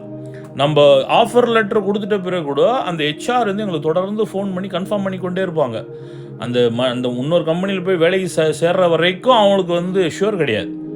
அப்போ என்னுடைய நண்பர் என்ன சொன்னார்னா, 6 மாதத்துக்கு ஒரு வாட்டி நீங்கள் இன்டர்வியூ ஆயத்தப்படுங்க, மற்ற கம்பெனிக்கு அப்ளை பண்ணுங்கள். அப்படி அப்ளை பண்ணுறது மூலிமா என்ன தெரியும்னா, நீங்கள் எந்த அளவுக்கு தகுதி உள்ளவர்களாக இருக்கிறீங்க, மற்ற கம்பெனிலாம் மதிக்கப்படுறீங்க. எல்லாம் சில பேர் வந்து டெக்னிக்கல் வளர்த்து கொள்ளாமலே, திறமையை வளர்த்து கொள்ளாமலே ஒரு கம்பெனியில் இருப்பாங்க. அது நம்ம அந்த கம்பெனியில் இருக்கும்போது நமக்கு தெரியாது. வேலைன்னு சொல்லி நம்ம போகிறோம் பாருங்க அடுத்த கம்பெனிக்கு, அப்போ அவன் எல்லாத்தையும் செக் பண்ணுவான். இந்த திறமை இருக்குது, உனக்கு இந்த திறமை இருக்குது, இவங்க திறமையே இல்லை. அப்போ நம்மளை குறித்து ஈஸியாக நம்மளால் என்ன பண்ண முடியும், அண்டர்ஸ்டாண்ட் பண்ணிக்கலாம். நம்ம இந்த அளவுக்கு ஒர்த்தாக இருக்கிறோம். திடீர்னு கம்பெனியை விட்டு வேலைக்கு ஒரு ரிசெஷன் வந்துடுச்சு, கம்பெனி விட்டு வேலைக்கு போக சொல்லிட்டாங்க அப்படின்னா அதுக்கு பிறகு நம்மளால் வேலைக்கு வாங்கவே முடியாது. நம்மளை வளர்த்துக்கணும்னு அவர் எனக்கு ஆலோசனை சொன்னார். சரிங்களா? இப்போ இந்த வசனத்தை வாசிக்கும்போது எனக்கு அதுதான் ஞாபகம் வருது. பவுலும் அப்படி தான் சொல்கிறாரு, நம்முடைய கிறிஸ்துவுக்குள்ளே நம்மளுடைய விசுவாசம் என்னன்ற நாமளே ஒரு வாட்டி பரிசீலித்து பார்க்கணும். சூழ்நிலைகளில் நம்ம ஆராயணும், எப்படிப்பட்ட விசுவாசம் உள்ளவர்களாக. அதை தான் பவுல் நம்மளுக்கு சொல்லி கொடுக்குறாரு. அப்போது நமக்கு சொல்லிக் கொடுக்குற பவுலுக்கு தெரியாத அவர் எப்படி எந்த சூழ்நிலையில் இருக்கிறாருன்னு அவருக்கு ரொம்ப நல்லாவே தெரியும். சரிங்களா? அவர் விசுவாசத்தில் எப்படி இருக்கிறாரு, அவர் எப்படி சாட்சி உள்ளவராக இருக்கிறாரு, தன்னை குறித்து ரொம்ப என்ன சொல்கிறது, நம்மை நாமே நிதானி தெரியும். அதனால் வசனம் சொல்லுது, நம்மை நாமே நிதானி தெரிந்தால் நாம் என்ன பண்ணப்பட மாட்டோம், நியாயம் தீர்க்கப்பட மாட்டோம். இப்போ பிள்ளைகள் இங்கே வந்து எக்ஸாம் இருக்குன்னு வைங்களேன், ஊர்லலாம் வந்து டியூஷன் நாங்கள் படிப்போம் இல்லைங்களா? டியூஷனில் என்ன பண்ணுவாங்க, எக்ஸாம் வைப்பாங்க எங்களுக்கு இல்லையா? அந்த எக்ஸாமில் நல்லா படித்து மார்க் எடுத்தோம்னா பப்ளிக் எக்ஸாம் வரும்போது, உண்மையாக அந்த ஸ்கூலில் எக்ஸாம் வரும்பொழுது நல்ல மார்க் எடுக்க முடியும். நம்ம ப்ராக்டிஸ் பண்ணுறோம் அந்த எக்ஸாம். இப்போ ப்ரைவேட்டில் டியூஷனில் நாங்கள் சேர்ந்து அவங்க வைக்கிற எக்ஸாம்பிள் இப்போ நம்மளை வந்து மெதுகத்தில் நம்ம என்ன பண்ணுவோம், பழைய போன வருஷத்து கொஷின் பேப்பர்லாம் எடுத்து நம்ம ட்ரை பண்ணுவோம். எந்த அளவுக்கு நம்ம பாஸ் பண்ணுறோம், எந்த அளவுக்கு மார்க் எடுக்கிறோன்றதை நம்ம ட்ரை பண்ணுவோம். பிள்ளைகள் ட்ரை பண்ணுவாங்க அந்த காலகட்டத்தில். அப்போது நம்மளே ஆயத்தப்படுத்தணும். பவுல் அதை தான் சொல்கிறாரு, என்னன்ட்டு உங்களை நீங்கள் ஆயத்தப்படுத்துங்க. அப்போ இந்த விஷயத்தில் நம்ம தெரிய வரக்கூடியது என்னென்னா, பவுல் தன்னை குறித்து மிகவும் அறிந்தவராக இருந்தார். தான் தவறே செய்யலைன்றது அவருக்கு தெரியும். அப்படிப்பட்டவர் சொல்கிறாரு, நான் தவறே செய்யலைன்னு எனக்கு தெரியும், ஆனாலும் என்ன சொல்கிறாரு, நான் யாதொரு குற்றத்தையும் அறியேன், ஆகிலும் அதனாலே நான் நீதிமானுகிறதில்லை. இதில் என்ன சொல்ல வர்றாருன்னா, நீங்கள் பவுல் குரூப்புன்னு ஒன்று சேர்ந்துக்கிறீங்க, அப்போலோ குரூப்புன்னு சேர்ந்துக்கிறீங்க இல்லையா, எங்களையே நியாயம் விசாரிக்கிறவர் ஒருத்தர் இருக்கிறார், ஆண்டவர். அல்லேலூயா.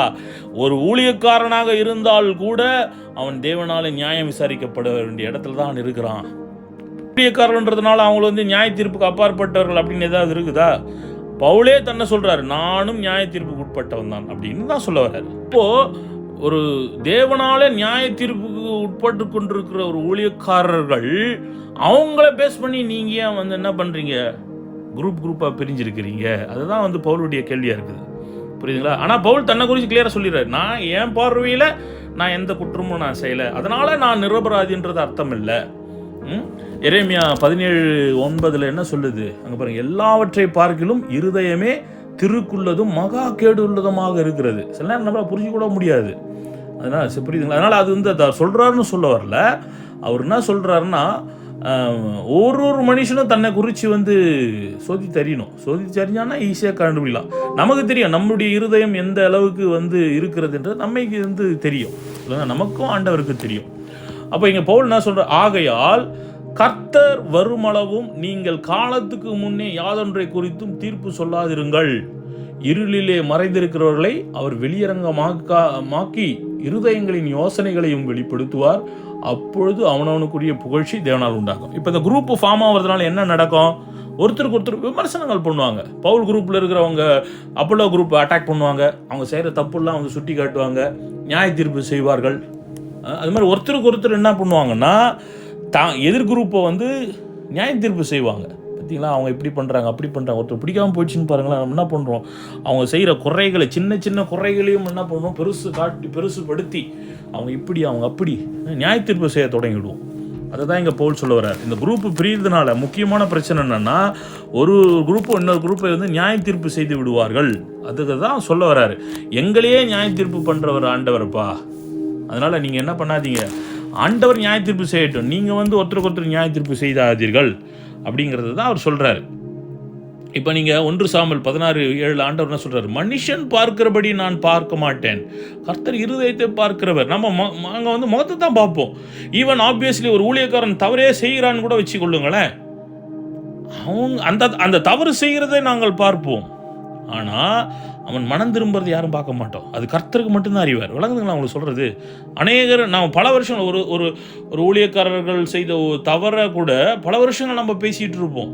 ஆனால் அந்த ஒரு ஊழியக்காரர்கள் செய்த தவறை என்ன பண்ணுவாங்க? ஆண்டவர்கிட்ட வந்து மன்னிப்பு கேட்டு ஆண்டவர் சமூகத்தில் வந்து அதை விட்டுருப்பாங்க.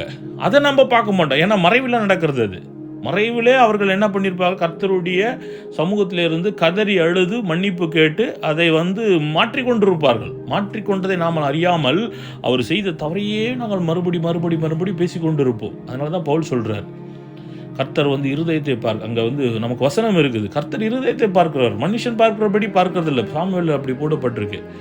அப்போது இதிலே வந்து நீங்கள் 3:13 பாருங்க. 1 Corinthians 3:13 என்ன சொல்கிறாரு பவுல்? அங்கே அவனவன் வேலைப்பாடு எத்தன்மையோடு என்று அக்னி பரிசோதிக்கும். அது ஆண்டவர் தெரியும். வெளிப்பாடு வெளியாகும். அப்போது அந்த நேரத்தில் ஒருவேளை வந்து ஒரு வேளை மேஸ்திரி சித்தால் ஒரு கல்லை தப்பாக வச்சுட்டான், என்ன பண்ணுறோம்? அதுக்கப்புறம் இடித்து கட்டுவாங்க, நமக்கு தெரியாது. அதுபோல் ஒரு ஊழியக்காரர்கள் தவறு செய்தாலும் அவர்கள் மாற்றிக்கொள்றதுக்கு வாய்ப்பு இருக்கும். சரிங்களா? அதை நம்ம பார்க்க மாட்டோம். அப்போது அங்கே பவுல் என்ன சொல்கிறாருன்னா, ஒருத்தர் நீங்கள் நியாய தீர்ப்பு செய்திடாதீங்க. அவங்க வந்து கர்த்தருக்குள்ளே எப்படி ஊழியம் செய்கிறாங்கன்றது நீங்கள் நியாயத்தீர்ப்பு செய்திடாதீங்க.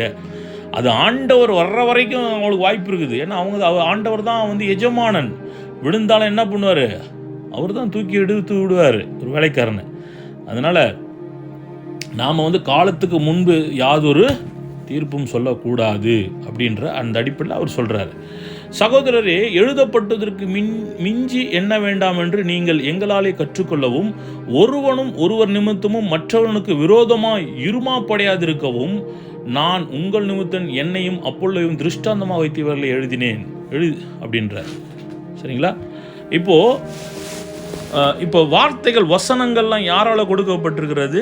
தேவனால தான் கொடுக்கப்பட்டிருக்கிறது. அப்போ அந்த வார்த்தைக்கு மிஞ்சி நம்ம போக வேண்டிய அவசியம் இல்லை. ஒரு வசனத்தை நம்ம வாசிக்கிறோமா, அந்த வசனத்தின்படி நாங்கள் வாழ்கிறோமா, அந்த வசனத்தை மிஞ்சி நம்ம போக வேண்டிய விஷயமே தேவையில்லை. வசனம் என்ன சொல்லப்பட்டிருக்கோ அந்த வசனத்துக்குள்ளே நாங்கள் இருக்கணும். விளங்குதுங்களா? குறையும் இருக்கக்கூடாது, கூடவும் இருக்கக்கூடாது. அப்போது இதில் வந்து பவுலும் அப்போல்லாம் என்ன சொல்கிறாங்கன்னா, அந்த தேவனுடைய வசனத்தை அவர்கள் மீறவில்லை. ஆனால் இவர்கள் பேரால் வருகிற அந்த குரூப் என்ன பண்ணுது?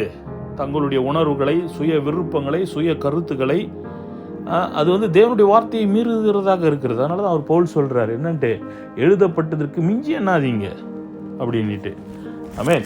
அப்போது 7ஆம் வசனம் என்ன சொல்ல பாருங்க? அன்றியும் உன்னை விசேஷித்தவனாகும்படி செய்கிறவர் யார்? உனக்கு உண்டாயிருக்கிறதை நீ பெற்றுக்கொள்ளாதது யாது? நீ பெற்றுக்கொண்டாயானால் பெற்றுக்கொள்ளாதவன் போல் ஏன் மேன்மை பாராட்டுகிறாய் அப்படின்னு சொல்கிறார். ஆமென். இப்போ இவங்க என்ன பண்ணுறாங்க? இந்த கிறிஸ்தவர்கள், கொரிந்து கிறிஸ்தவர்கள் ஊழியக்காரர்கள் நிமித்தம் பிரிந்திருப்பது என்னது காட்டுகிறது? அவர்களது மேட்டிமையை காட்டுகிறது.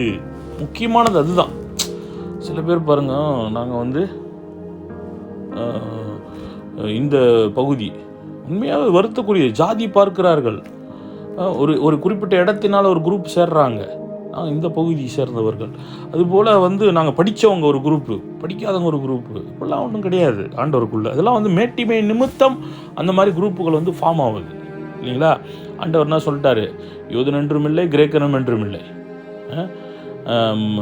அடிமை என்றும் இல்லை, சுயாதீனம் என்றும் இல்லை, ஆண் என்றும் இல்லை, பெண் என்றும் இல்லை.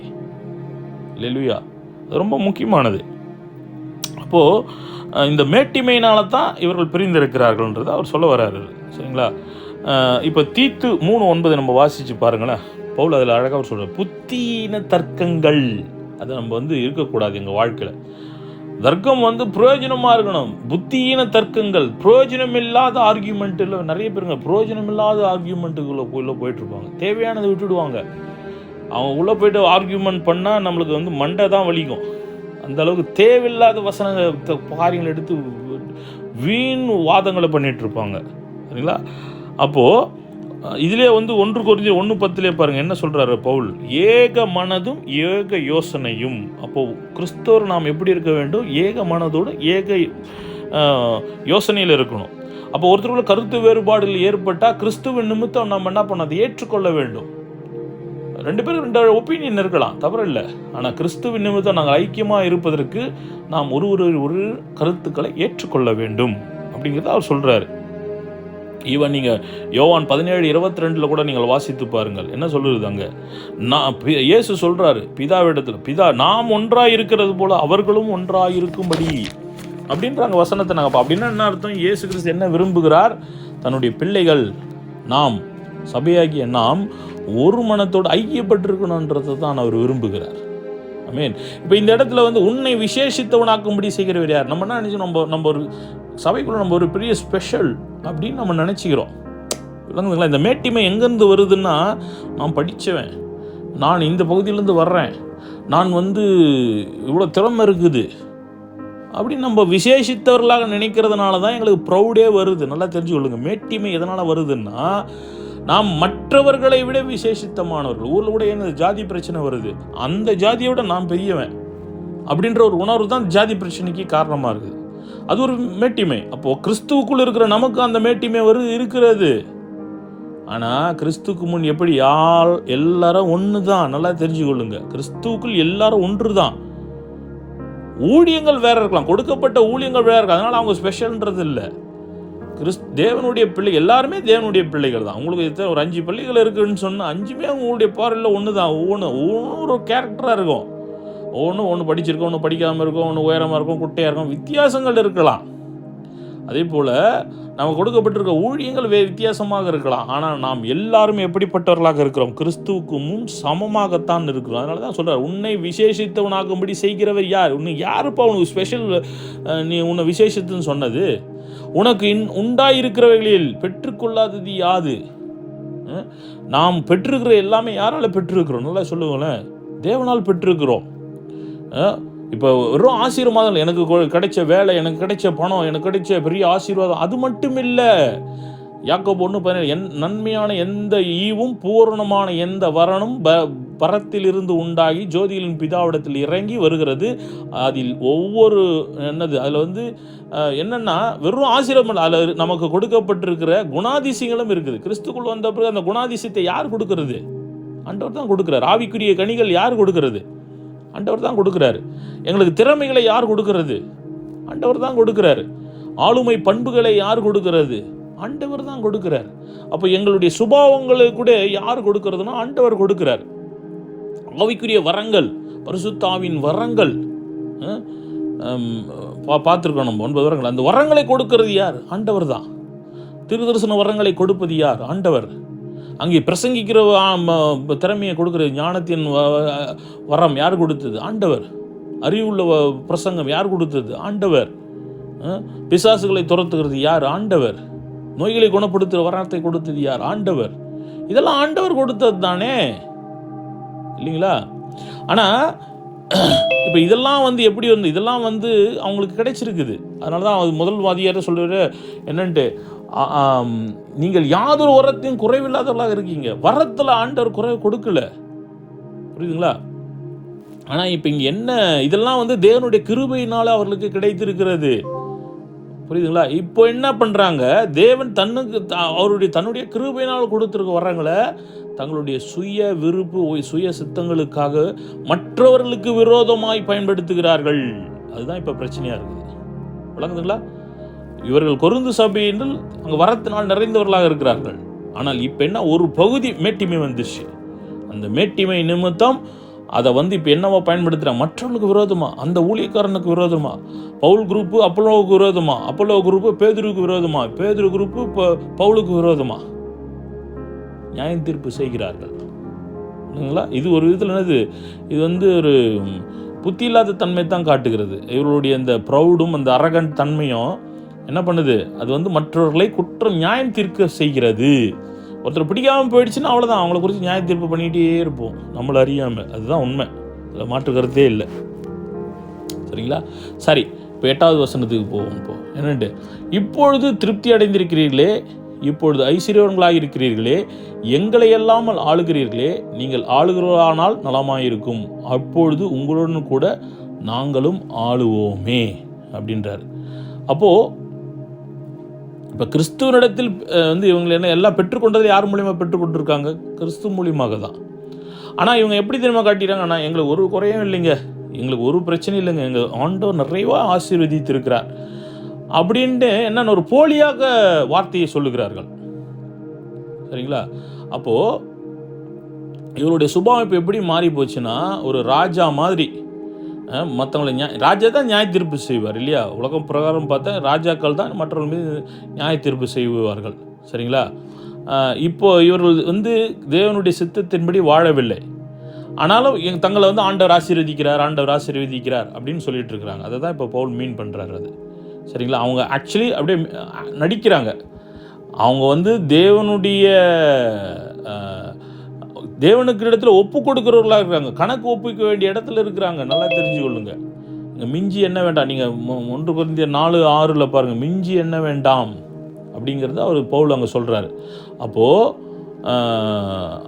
யாரும் வந்து தங்களுடைய நிலைப்பாட்டிலிருந்து அங்கே கணக்குக்கு ஒப்புவிக்காமல், நம்ம எல்லாருமே தேவனுக்கு வந்து கணக்கு ஒப்புவிக்கிறவர்களாக தான் நாங்கள் இருக்கிறோம். பவுலும் அதை தான் சொல்கிறார். ஊழியக்காரர்களாகிய நாங்களே வந்து என்ன பண்ணுறோம், அங்கே வந்து தேவனத்தில் நியாய தீர்ப்புக்கு வந்து நாங்கள் காத்து கொண்டிருக்கிறோம் அப்படின்ற மாதிரி தான் அவர் சொல்கிறார். என்னை வந்து ஆண்டவர் நியாய தீர்ப்புனால நான் நல்லவனாக கெட்டவனா ஆண்டவர் தான் சொல்லணும் அப்படிங்கிறது தான். இன்னும் அவருடைய பார்வையில் அவர் தவறு செய்யாமல் இருந்தாலும் கூட நியாய தீர்ப்பு செய்கிறது ஆண்டவர் தான் அப்படின்ட்டு. சரி, எங்களுக்கு தோன்றுகிறபடி தேவன் அப்போஸ்தலராகிய எங்களை மரணத்துக்கு குறிக்கப்பட்டவர்கள் போல கடைசியானவர்களாக காணப்பட பண்ணினார். நாங்கள் உலகத்துக்கும் தூதருக்கும் மனுஷருக்கும் வேடிக்கையானோம். பவுல் சொல்ற கம்பேரிசன் பண்ணி சொல்றாரு. இப்போ ஊழியக்காரர்களாக அவர் தன் பார்வையில் அவர் வந்து தாங்கள் எப்படிப்பட்ட ஒரு வாழ்க்கை, நீங்கள் விசுவாசிகளாக அவங்க எப்படி வாழ்கிறாங்க, ஒரு ஊழியக்காரர்களாக தங்களுக்கு இருக்கிற பிரச்சனையை வந்து சுட்டி காட்டுறாரு. அவர் தன்னையும் மற்ற அப்போஸ்தலரையும், அவர் தன்னையும் அப்போலையும் சேர்த்து வச்சு சொல்கிறார், மற்ற அப்போஸ்தலரையும் சேர்த்து வச்சு சொல்கிறாரு. தங்களுடைய வாழ்க்கை முறை எப்படி இருக்குது, அவர்களுடைய வாழ்க்கை, ஒரு விசுவாசிகளாக அவர்களுடைய வாழ்க்கை முறை எப்படி இருக்கிறது அப்படிங்கிற வேறுபாட்டையும் அவர் காட்டுறாரு அவர். சரிங்களா? அப்போ என்னென்னா, கொரிந்து விசுவாசிகள் ஊழியக்காரர்களுடைய உண்மையான வாழ்க்கை பாதை எப்படி இருக்கிறது என்பதை அவர் சுட்டி காட்ட விரும்புகிறார். விளங்குங்களா? இப்போ அப்போஸ்தலர்கள் அடிமட்ட வாழ்க்கையை வாழ்ந்தார்கள் அங்கே. சரிங்களா? இப்போ உதாரணத்துக்கு சொல்கிறேன் பாருங்கள். அப்போஸ்தலருடைய வாழ்க்கை எப்பவுமே எப்படியாக இருந்ததுன்னா, ஒரு மரண தண்டனை, ஒரு சிறைச்சாலையிலே ஒரு மரண தண்டனை விதிக்கப்பட்ட கைதியுடைய வாழ்க்கையை போல தான் அப்போஸ்தலருடைய வாழ்க்கை இருந்தது. மரணம் எப்போவும் வரும் அப்படின்ற சூழ்நிலையில் தான் அப்போஸ்தலர்கள் எல்லாருமே இருந்தாங்க. நீங்கள் ஆக்சுவலியாக பாருங்கள், அப்போஸ்தலர் எல்லாருமே வந்து இரத்த சாட்சிகளாக தான் மரித்திருக்கிறார்கள், யோவானை தவிர. யோவான் சில பேர் சொல்கிறது வந்து அவர் இயற்கை மரணம் எய்தினான்றது, சில பேர் இல்லை அவர் வந்து இயேசு சொன்னபடியே அவர் இன்னும் உயிரோடு தான் இருக்கிறாருன்னு. அப்போ யோவானை தவிர்த்துட்டு நீங்கள் மற்ற எல்லா அப்போஸ்தலருடைய வாழ்க்கை வரலாறு எடுத்துக்கொள்ளுங்க, இரத்த சாட்சிகளாக மரித்திருக்கிறார். அப்போ அவளுக்கு தெரியும் தன்னுடைய மரணம் அங்கே இரத்த சாட்சியாக. அப்போது அவங்க மரண கைதி தானே அவங்க, இல்லைங்களா? ஆனால் இங்கே கொரிந்து விசுவாசிகள் எப்படி இருக்காங்க, ஒரு வாழ்க்கை, ராஜாவை போல் வாழ்கிறாங்க. ஏன், ராஜா எப்படி ஒருத்தனை நியாயம் தீர்ப்பு செய்வானோ அதே போல் அந்த மைண்ட் செட்டுக்கு வந்துட்டாங்க. அப்போ இங்கே அப்போஸ்தலர் எப்படி சொல்கிறாரு, நாங்கள் வேடிக்கையானோம், உங்களுக்கெல்லாம் நாங்கள் வேடிக்கையாக இருக்கிறோம். இவங்க யாரை வேடிக்கை பார்க்குறவங்களா இருப்பாங்க, யார் கொரிந்து விசுவாசி வேடிக்கை பார்க்குறவங்களா இருக்கிறாங்க. வேடிக்கை பொருள் யாருன்னா அப்போஸ்தலர் வேடிக்கை பொருள். ஏன்னா அவங்கள வச்சு தானே இப்போ சண்டை நடக்குது. அப்போது அப்போஸ்தலர் எப்படி சொல்கிறாரு, என்ன சொல்கிறாரு, தங்களை பைத்தியக்காரன்னு சொல்கிறாரு. ஆனால் கொரிந்து விசுவாசிகளை பார்த்து என்ன சொல்கிறார், புத்திசாலிகள்னு சொல்கிறாரு. அதே போல் அப்போஸ்தலர் அவர் என்ன சொல்கிறார், தன்னை பலவீனர்னு சொல்கிறாரு. கொரிந்து விசுவாசிகளை பார்த்து பலவான்கள்னு சொல்கிறார். அப்போஸ்தலர் தன்னை வந்து என்ன சொல்கிறார், கனவீனர். அது வந்து பவுலை மட்டும் சொல்லலை, எல்லாரும் நல்லா நோட் பண்ணுங்க. அப்போஸ்தலர் ஆகிய இப்போ பேதுரு, அப்போலோவை, பவுல் எல்லாரும் சேர்த்து தான் சொல்கிறார். அது மாதிரி தாங்கள் பலவீனர், நீங்கள் பலவான்கள், நாங்கள் கனவீனர், நீங்கள் கனவான்கள் அப்படிங்கிறத ரொம்ப தெளிவாக அங்கே பவுல் வந்து சுட்டி காட்டுறாரு. சரிங்களா? இப்போ இது ஏன் அப்படி சொல்கிறாரு அப்படிங்கிறத நம்ம பார்க்கணும். சரிங்களா? இப்போ உண்மையாக அவர் அப்படி அந்த அடிப்படையில் சொல்கிறாரா அப்படிங்கிறத நம்ம பார்க்கணும். ஆக்சுவலி இந்த அப்போஸ்தலர்லாம் எப்படி இருக்காங்கன்னா, அவங்களுடைய வாழ்க்கை முறை ரொம்ப தியாகம் நிறைந்த ஒரு வாழ்க்கைக்குள்ளே தான் அவங்க வாழ்கிறாங்க. அந்த வாழ்க்கை ஊழியம் செய்கிறவர் அத்தனை பேருமே தெரிஞ்சு கொள்ளுங்கள், அது வந்து ஒரு தியாகம் நிறைந்த ஒரு வாழ்க்கை. அவங்க உண்டு, தாங்க வேலை உண்டு, தாங்க குடும்பம் உண்டுன்னு போகலாம், ஆனால் தங்களை அர்ப்பணித்து தான் அந்த ஊழியம் செய்கிறார்கள். சரிங்களா? ஊழியம் செய்கிற எல்லாருமே சொல்கிறேன் நான். அப்போது இதை முதலாவது கொரிந்து சபையை புரிந்து கொள்ள வேண்டும். சரிங்களா? அவங்க என்னன்னா கொரிந்து சபை விசுவாசிகள் ஒரு பணக்கார மாதிரி, வெல்த் அண்ட் பவர், ஒரு ராஜா மாதிரி ஒரு வாழ்க்கையை வாழ்ந்துட்டு இருக்காங்க. அப்படி வந்து இவங்க நினச்சா வாழ முடியும், அப்போஸ்தலர் நினச்சாலும் வாழ முடியும். ஆனால் அப்படி வாழல. ரொம்ப அடிமட்டத்திலேருந்து தான் பவுல் தான் ஊழியம் செய்கிறார், மற்ற அப்போஸ்தலர்களும். சரிங்களா? இப்போ அவர் வந்து பணம் சம்பாதிக்கிறதுனா எப்படியும் சம்பாதிச்சிக்கலாம். பவுல் அவர் ரொம்ப திறமையானவர், அவர் ரொம்ப படித்தவர், ரொம்ப திறமை வாய்ந்த தொழில் அவர் கையில் இருக்குது. ஆனாலும் அவர் வந்து தன்னுடைய சமூகத்தில் பெரிய ஸ்டேட்டஸ் ஆகணுன்றதுக்காகலாம் அவர் வேலை செய்யல. அவர் இது தான் தனக்குரிய தேவைக்காக தான் அவர் சம்பாதிக்கிறார். அங்கே பவுல் நம்ம பார்க்குறோம்.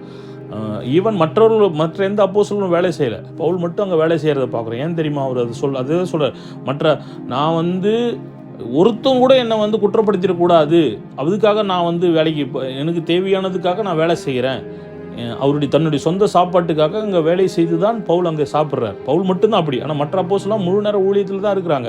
அதுக்காக வந்து மற்றவங்க செய்யணுன்றதை அவர் சொல்லலை.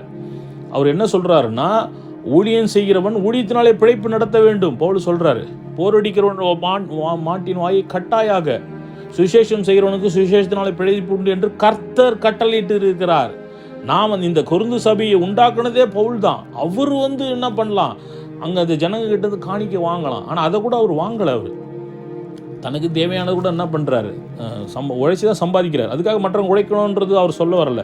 மற்றவர்களுக்கு அங்கே பங்கு இருக்கிறது அப்படிங்கிறது தான் அங்கே பவுல் அங்கே சொல்ல வர்றாரு. சரிங்களா? இப்போ என்னென்னா, இப்போது இவங்க என்ன பண்ணுறாங்க, மற்றவங்களை நியாய தீர்ப்பு செய்கிறாங்க இல்லைங்களா? உலகத்தோடைய பார்வையில் உலகத்தார் எப்படி நியாயம் செய்வாங்களோ அந்த மாதிரி வந்து இவர்களை செய்கிறார்கள். சரிங்களா? நியாய தீர்ப்பு செய்துட்டு என்ன செய்கிறாங்க, தங்களை கிறிஸ்தவர் என்று அழைக்கிறார்கள். யார்? ஒரே ஞானவாணிகளான்னு நினச்சிக்கிறாங்க. இப்போ இவர்களை வந்து பலவீனர்கள், இப்படிப்பட்டவர்களுக்கு என்ன பண்ணுறது? இப்படிப்பட்டவர்களுக்கு வந்து இவர்கள் சத்தியத்தை பிரசங்கிக்கணும். ஊழியக்காரர்கள் சத்தியத்தை பிரசங்கிக்க வேண்டியதாக இருக்கிறது. சரிங்களா? இப்போ உலக பிரகாரமாக என்ன பண்ணுறாங்க, அவங்க வந்து இயேசு கிறிஸ்துவை பின்பற்றுவர்களாக இருக்கிறாங்க. சரிங்களா? சரி, ஓகே. இப்போ என்னென்னா, இவங்க ஊழியக்காரர்கள் என்ன பண்ணப்படுறாங்க, பல இடங்களில் அவமானப்படுத்தப்படுகிறார்கள். ஏன்? கிறிஸ்துவனுடைய அங்கே சத்தியத்தை பிரசங்கிக்கிறதுனாலே பல இடங்களிலே என்ன பண்ணப்பட்டுகிறார்கள், அவர்கள் அவமானப்படுத்தப்படுகிறார்கள். ஒரு சுவிசேஷம் சொல்கிறதுனாலையோ பிரசங்கிக்கிறதுனாலையோ அவர்களை வந்து உலகம் ரொம்ப கேவலமாக தான் பார்க்குது இல்லையா? அதை தான் வந்து பவுல் இங்கே எக்ஸ்பிளைன் பண்ண விரும்புகிறார். உலகம், விசுவாசிகள் அந்த பிரச்சனையை சந்திக்கல, ஊழியக்காரர்கள் அந்த பிரச்சனையை சந்திக்கிறார்கள் இல்லையா? ஒரு ஊழியம் செய்ய வர்றதே வந்து என்ன நீங்கள் பார்த்தீங்கன்னா தங்களை அர்ப்பணித்து தான். சரியா?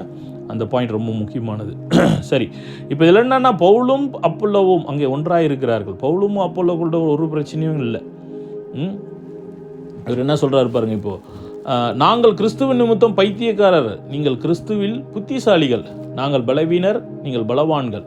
நீங்கள் கனவான்கள், நாங்கள் கனவீனர். அப்போது கிறிஸ்துவின் நிமித்தம் எல்லா பிரச்சனையும் அனுபவிக்கிறது வந்து ஊழியக்காரர்கள் அப்படிங்கிறது தான் சொல்கிறார். இந்நேரம் வரைக்கும் பசியுள்ளவர்களும் தாகமுள்ளவர்களும் நிர்வாணிகளும் குட்டுண்டவர்களும் தங்க இடம் இல்லாதவர்களாகவும் இருக்கிறோம். பாருங்கள், பவுல் என்னென்ன மாதிரி காரியங்களை அனுபவிச்சிருக்கிறாரு. ப்ளீஸ் தயவு செஞ்சு நோட் பண்ணிக்கொள்ளுங்க. பவுல் வந்து அந்த பசியை பல நேரங்களில் பசியாக இருந்திருக்கிறார், பல நேரத்தில் தாக்கமுள்ளவர்களாக இருக்கார், பல நேரங்கள் வந்து ஒரு உடுத்துகிற உடுப்பு இல்லை. நிர்வாணிகளாக இருந்தால் என்ன மீனிங், நிர்வாணின்றது இல்லை, அவருக்கு உடுத்துகிற உடுப்பு இல்லை, அந்த அளவுக்கு வறுமையில் இருக்கிறார். அதுக்கப்புறம் என்ன, குட்டுண்டவர்கள், பல நேரங்களில் வந்து தாக்கப்பட்டிருக்கிறார், கிறிஸ்துவ நிமித்தம் தாக்கப்பட்டிருக்கிறார். பல நேரத்தில் தங்கிறது கூட இடம் இல்லை. அப்படிப்பட்ட ஒரு சூழ்நிலையில் தான் வந்து பவுல் சென்றிருக்கிறார். புரியுதுங்களா? உண்மையாக அடிக்கப்பட்டிருக்கார். இயேசு நிமித்தம் பல அபாயகரமான ஒரு வாழ்க்கைக்குள்ளே தான் அவர் கடந்து சென்றிருக்கிறார். ஆனால் இதெல்லாம் யாருக்கு அவ்வளோ தெரியல, கொரிந்து சபைக்கு தெரியல. ஏன்னா வீடு அவர் நினச்சிருந்தா ஒரு சம்பாதிச்சு ஒரு வீடு கட்டி ஒரு இடத்துல நின்றுக்கலாம். அதெல்லாம் அவருடைய பார்வை அது முக்கியம் இல்லை. பல இடங்களுக்கு அவர் ட்ராவல் பண்ணணும், சுவிசேஷத்தை சொல்லணும், மிஷினரியாக போகணும். அநேகரை வந்து எங்கே போகிறாங்களோ அங்கே வாடகை எடுத்து ரூம் தங்கிக்கிறார். அவ்வளோதான். செட்டில் ஆகணும் அப்படிங்கிறதுலாம் அவருக்கு இல்லை. கிறிஸ்து கிறிஸ்து கிறிஸ்து கிறிஸ்து, அவ்வளோதான். அநேக ஊழியக்காரர்கள் அப்படி தான் இருக்கிறாங்க. கிறிஸ்துவின் நிமித்தம் பல காரியங்களை என்ன பண்ணியிருக்காங்க, அர்ப்பணித்துக் கொள்கிறார்கள். அல்லேலூயா, ஆமென். எங்கள் கையினாலே வேலை செய்து பாடுபடுகிறோம், வையப்பட்டு ஆசீர்வதிக்கிறோம், துன்பப்பட்டு சகிக்கிறோம். அவர் வந்து என்ன, நீங்கள் பார்க்கலாம் அப்போஸ்தலர் 18ஆம் அதிகாரம் 1லேருந்து 5 வரைக்கும் நீங்கள் வாசினா தெரியும். கொரிந்துக்கு போகும்போது அங்கே ஆக்கில்லால் பிரிஸ்கில்லாளோட அந்த கூடாரம் நெய்கிற அந்த பணியில் ஈடுபடுறார் அவர். சரிங்களா? அப்போ ஆக்கில்லால் பிரிஸ்கில்லாளோட அப்போ வந்து ரொம்ப கடினமான ஒரு ஊழியத்தின் பாதையில் தான் அவர் நடக்கிறார். சரிங்களா? தனக்கு சாப்பாட்டுக்கு தேவையானது அவர் வேலை செஞ்சு அவர் சாப்பிட்றாரு. அப்போது அவர் என்ன பண்ணுறாரு, அவர் கிறிஸ்துவே அவர் பிரதிபலிக்கிறார். வையப்பட்டு ஆசீர்வதிக்கிறோம். அவரை திட்டுறாங்க, பவுல் அநேகர் திட்டுறாங்க. திட்டுனா கூட அவர் என்ன பண்ணுறார், ஆசீர்வதிக்கிறார். துன்பப்படுத்துகிறார்கள், இருந்தாலும் என்ன பண்ணுறாரு, பவுல் சகித்து கொள்கிறார். இது வந்து அங்கே வந்து இப்போ அப்போஸ்தலரை வச்சு சொல்கிறாரு. அவராகட்டும், அப்போலோ ஆகட்டும், பவுலாகட்டும், இல்லை வந்து பேதுரு ஆகட்டும், அவங்களாம் அப்படி தான் இருக்கிறாங்க. நீங்கள் வந்து ஆண்டவர் மத்தேயுல சொல்லிட்டு இருக்காரு, தூஷிக்கப்பட்டு வேண்டிக் கொள்கிறோம். அநேகர் தூஷிக்கிறாங்க, ஆனால் அவங்களுக்காக ஜெபிக்கிறோம். இது இயேசு கிறிஸ்துவின் உபதேசம். ஏன்னா மத்தேயு 5ஆம் அதிகாரம் 38லேருந்து 48 வரைக்கும் வாசி பாருங்க. உங்களை சபிக்கிறவர்களை நீங்கள் ஆசீர்வதியுங்கள், ஆமென். உங்களை துன்பப்படுத்துகிறவர்களுக்காக ஜெபம் பண்ணுங்கள். அப்போ தூஷிக்கிறார்கள், புரியுதுங்களா? பல நேரங்களில் வந்து அவங்கள வந்து தவறுதலாக அவங்கள வந்து காயப்படுத்துகிற விதத்தில் அவங்கள என்ன பண்ணுவாங்க, கேவலமாக பேசுவார்கள். ஆனால் இவங்களுடைய பதில் எப்படி இருக்கிறது, அது பதில் வந்து ஒரு கைண்ட்னஸாக இருக்குது. இவருடைய பதில் உலகத்தாருடைய பார்வைகள் எப்படியாக இருக்கிறார்கள், குப்பைகளாக இருக்கிறார்கள்.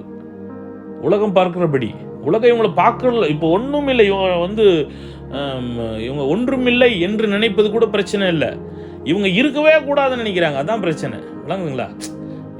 இப்போது நத்திங் சொல்லுவாங்க, இஸ் நத்திங் அப்படின்வாங்க பாருங்க. அவங்களாம் ஒன்றுமில்லாத பயப்பா அப்படின்னு நினைச்சா கூட பரவாயில்ல, அவங்க இருக்கவே கூடாது, அவர்களை கொலை செய்து விட வேண்டும் என்றதான் எல்லாம். அதனால தான் சொல்கிறார் அவர், நாங்கள் என்ன பண்ணுறோம், நாங்கள் எப்போதும் வந்து அடிக்கப்பட்டு ஆடுகளை போட இருக்கிறோம். அப்போது இவர்களை அதனால தான் கொலையாளி மாதிரி, ஒரு கொலை குற்றவாளி ஒரு ஜெயிலில் இருக்க வேண்டிய எப்போ மரணத்துக்கு வந்து எதிர்நோக்கி இருக்கிறது போல தான் இவர்கள் இருக்கிறார்கள். விளங்குதுங்களா? அப்படிப்பட்டவர்களை தான் உலகம் பார்க்குது. ஸோ அதை தான் இது சொல்கிறாரு. அப்போ 14வது பாருங்கள், உங்களை வெட்கப்படுத்தும்படிக்கு தான் இவைகளை எழுதவில்லை, நீங்கள் எனக்கு பிரியமான பிள்ளைகள் என்று உங்களுக்கு புத்தி சொல்கிறேன். அப்பா இது வந்து சொல்கிறார், இல்லை இது வந்து உங்களை வெட்கப்படுத்தணும்னு சொல்லலப்பா, நீங்கள் மாறணும்னு சொல்கிறேன் நான். ஆக்சுவலி பவுல் இதை எதுக்கு எழுதுறாருன்னா, கொரிந்து சபையினர் இவர்கள் மாற்றம் வர வேண்டும் என்று சொல்லி தான் அங்கே விரும்புகிறார். அதனால் இவர் ஒரு தகப்பனை போல வந்து என்ன பண்ணுறாரு, தன்னுடைய பிரியமான இதை வாசிக்கிற தன்னுடைய பிரியமான பிள்ளைகள் மாறணும் அப்படிங்கிறதுல அவர் ரொம்ப விருப்பமாக இருக்கிறாரு. ரொம்ப அவங்கள குறித்து ரொம்ப கேர் பண்ணுறாரு, கொரிந்து சபையை குறித்து ரொம்ப கேர் பண்ணுறாரு. அதனால் அவர்களுக்குள்ளே ஒரு மாற்றம் வரணும் அப்படிங்கிறதுல அவர் ரொம்ப பிரியப்படுறாரு. சரிங்களா? இப்போ சொல்கிறார் பாருங்கள் என்னென்று, கிறிஸ்தவர் அதாவது ஏன்னா இவர் தான் அந்த சபையை கட்டினவர், அதனால் அவர் தான் அந்த தகப்பன் ஸ்தானத்தில் இருக்கிறார். கிறிஸ்துவுக்குள் 10,000 உபாத்தியர்கள் உங்களுக்கு இருந்தாலும் தகப்பன்மார் அநேகர் உங்களுக்கு இல்லை. கிறிஸ்து இயேசுக்குள் சுவிசேஷத்தினாலே நான் உங்களை பெற்றேன், ஆகால் என்னை பின்பற்றுகளாக என்று உங்களுக்கு புத்தி சொல்லுகிறேன் அப்படின்றார். உபாத்தியர்லாம் இப்போ இவர் தான் நட்டார், அப்போலோ நீர் பாய்ச்சினான், தேவன் விளைய செய்தார். அப்போ இவர் வந்து இந்த நேரத்தில் எங்கே இருக்கிறார், எபேசு சபையில் இருக்கிறார், எபேசு பட்டணத்தில் இருக்கிறார். அப்போ கொரிந்து சபை வேற ஒருத்தரால் நடத்தப்படுகிறது, அந்த சபையே வேற ஒருத்தரால் நடத்தப்படுகிறது. ஆனாலும் இந்த சபையை உருவாக்கினவர் என்ற முறையில் அவர் சொல்கிறார், நான் தான் உங்களுக்கு தகப்பன். இப்போ இருக்கிறவங்க எல்லாரும் உபாத்தியர்கள், டீச்சர்ஸ் இருக்கலாம், ஆனால் நான் உங்களுக்கு ஒரு தகப்பன் ஸ்தானத்திலேருந்து நான் உங்களுக்கு ஒரு புத்திமதி சொல்கிறேன் அப்படின்னு சொல்கிறார். ஏன்னா அவங்க மாறணுன்றதுல அவர் ரொம்ப கண்ணுங்கருத்துமாக இருக்கிறார்.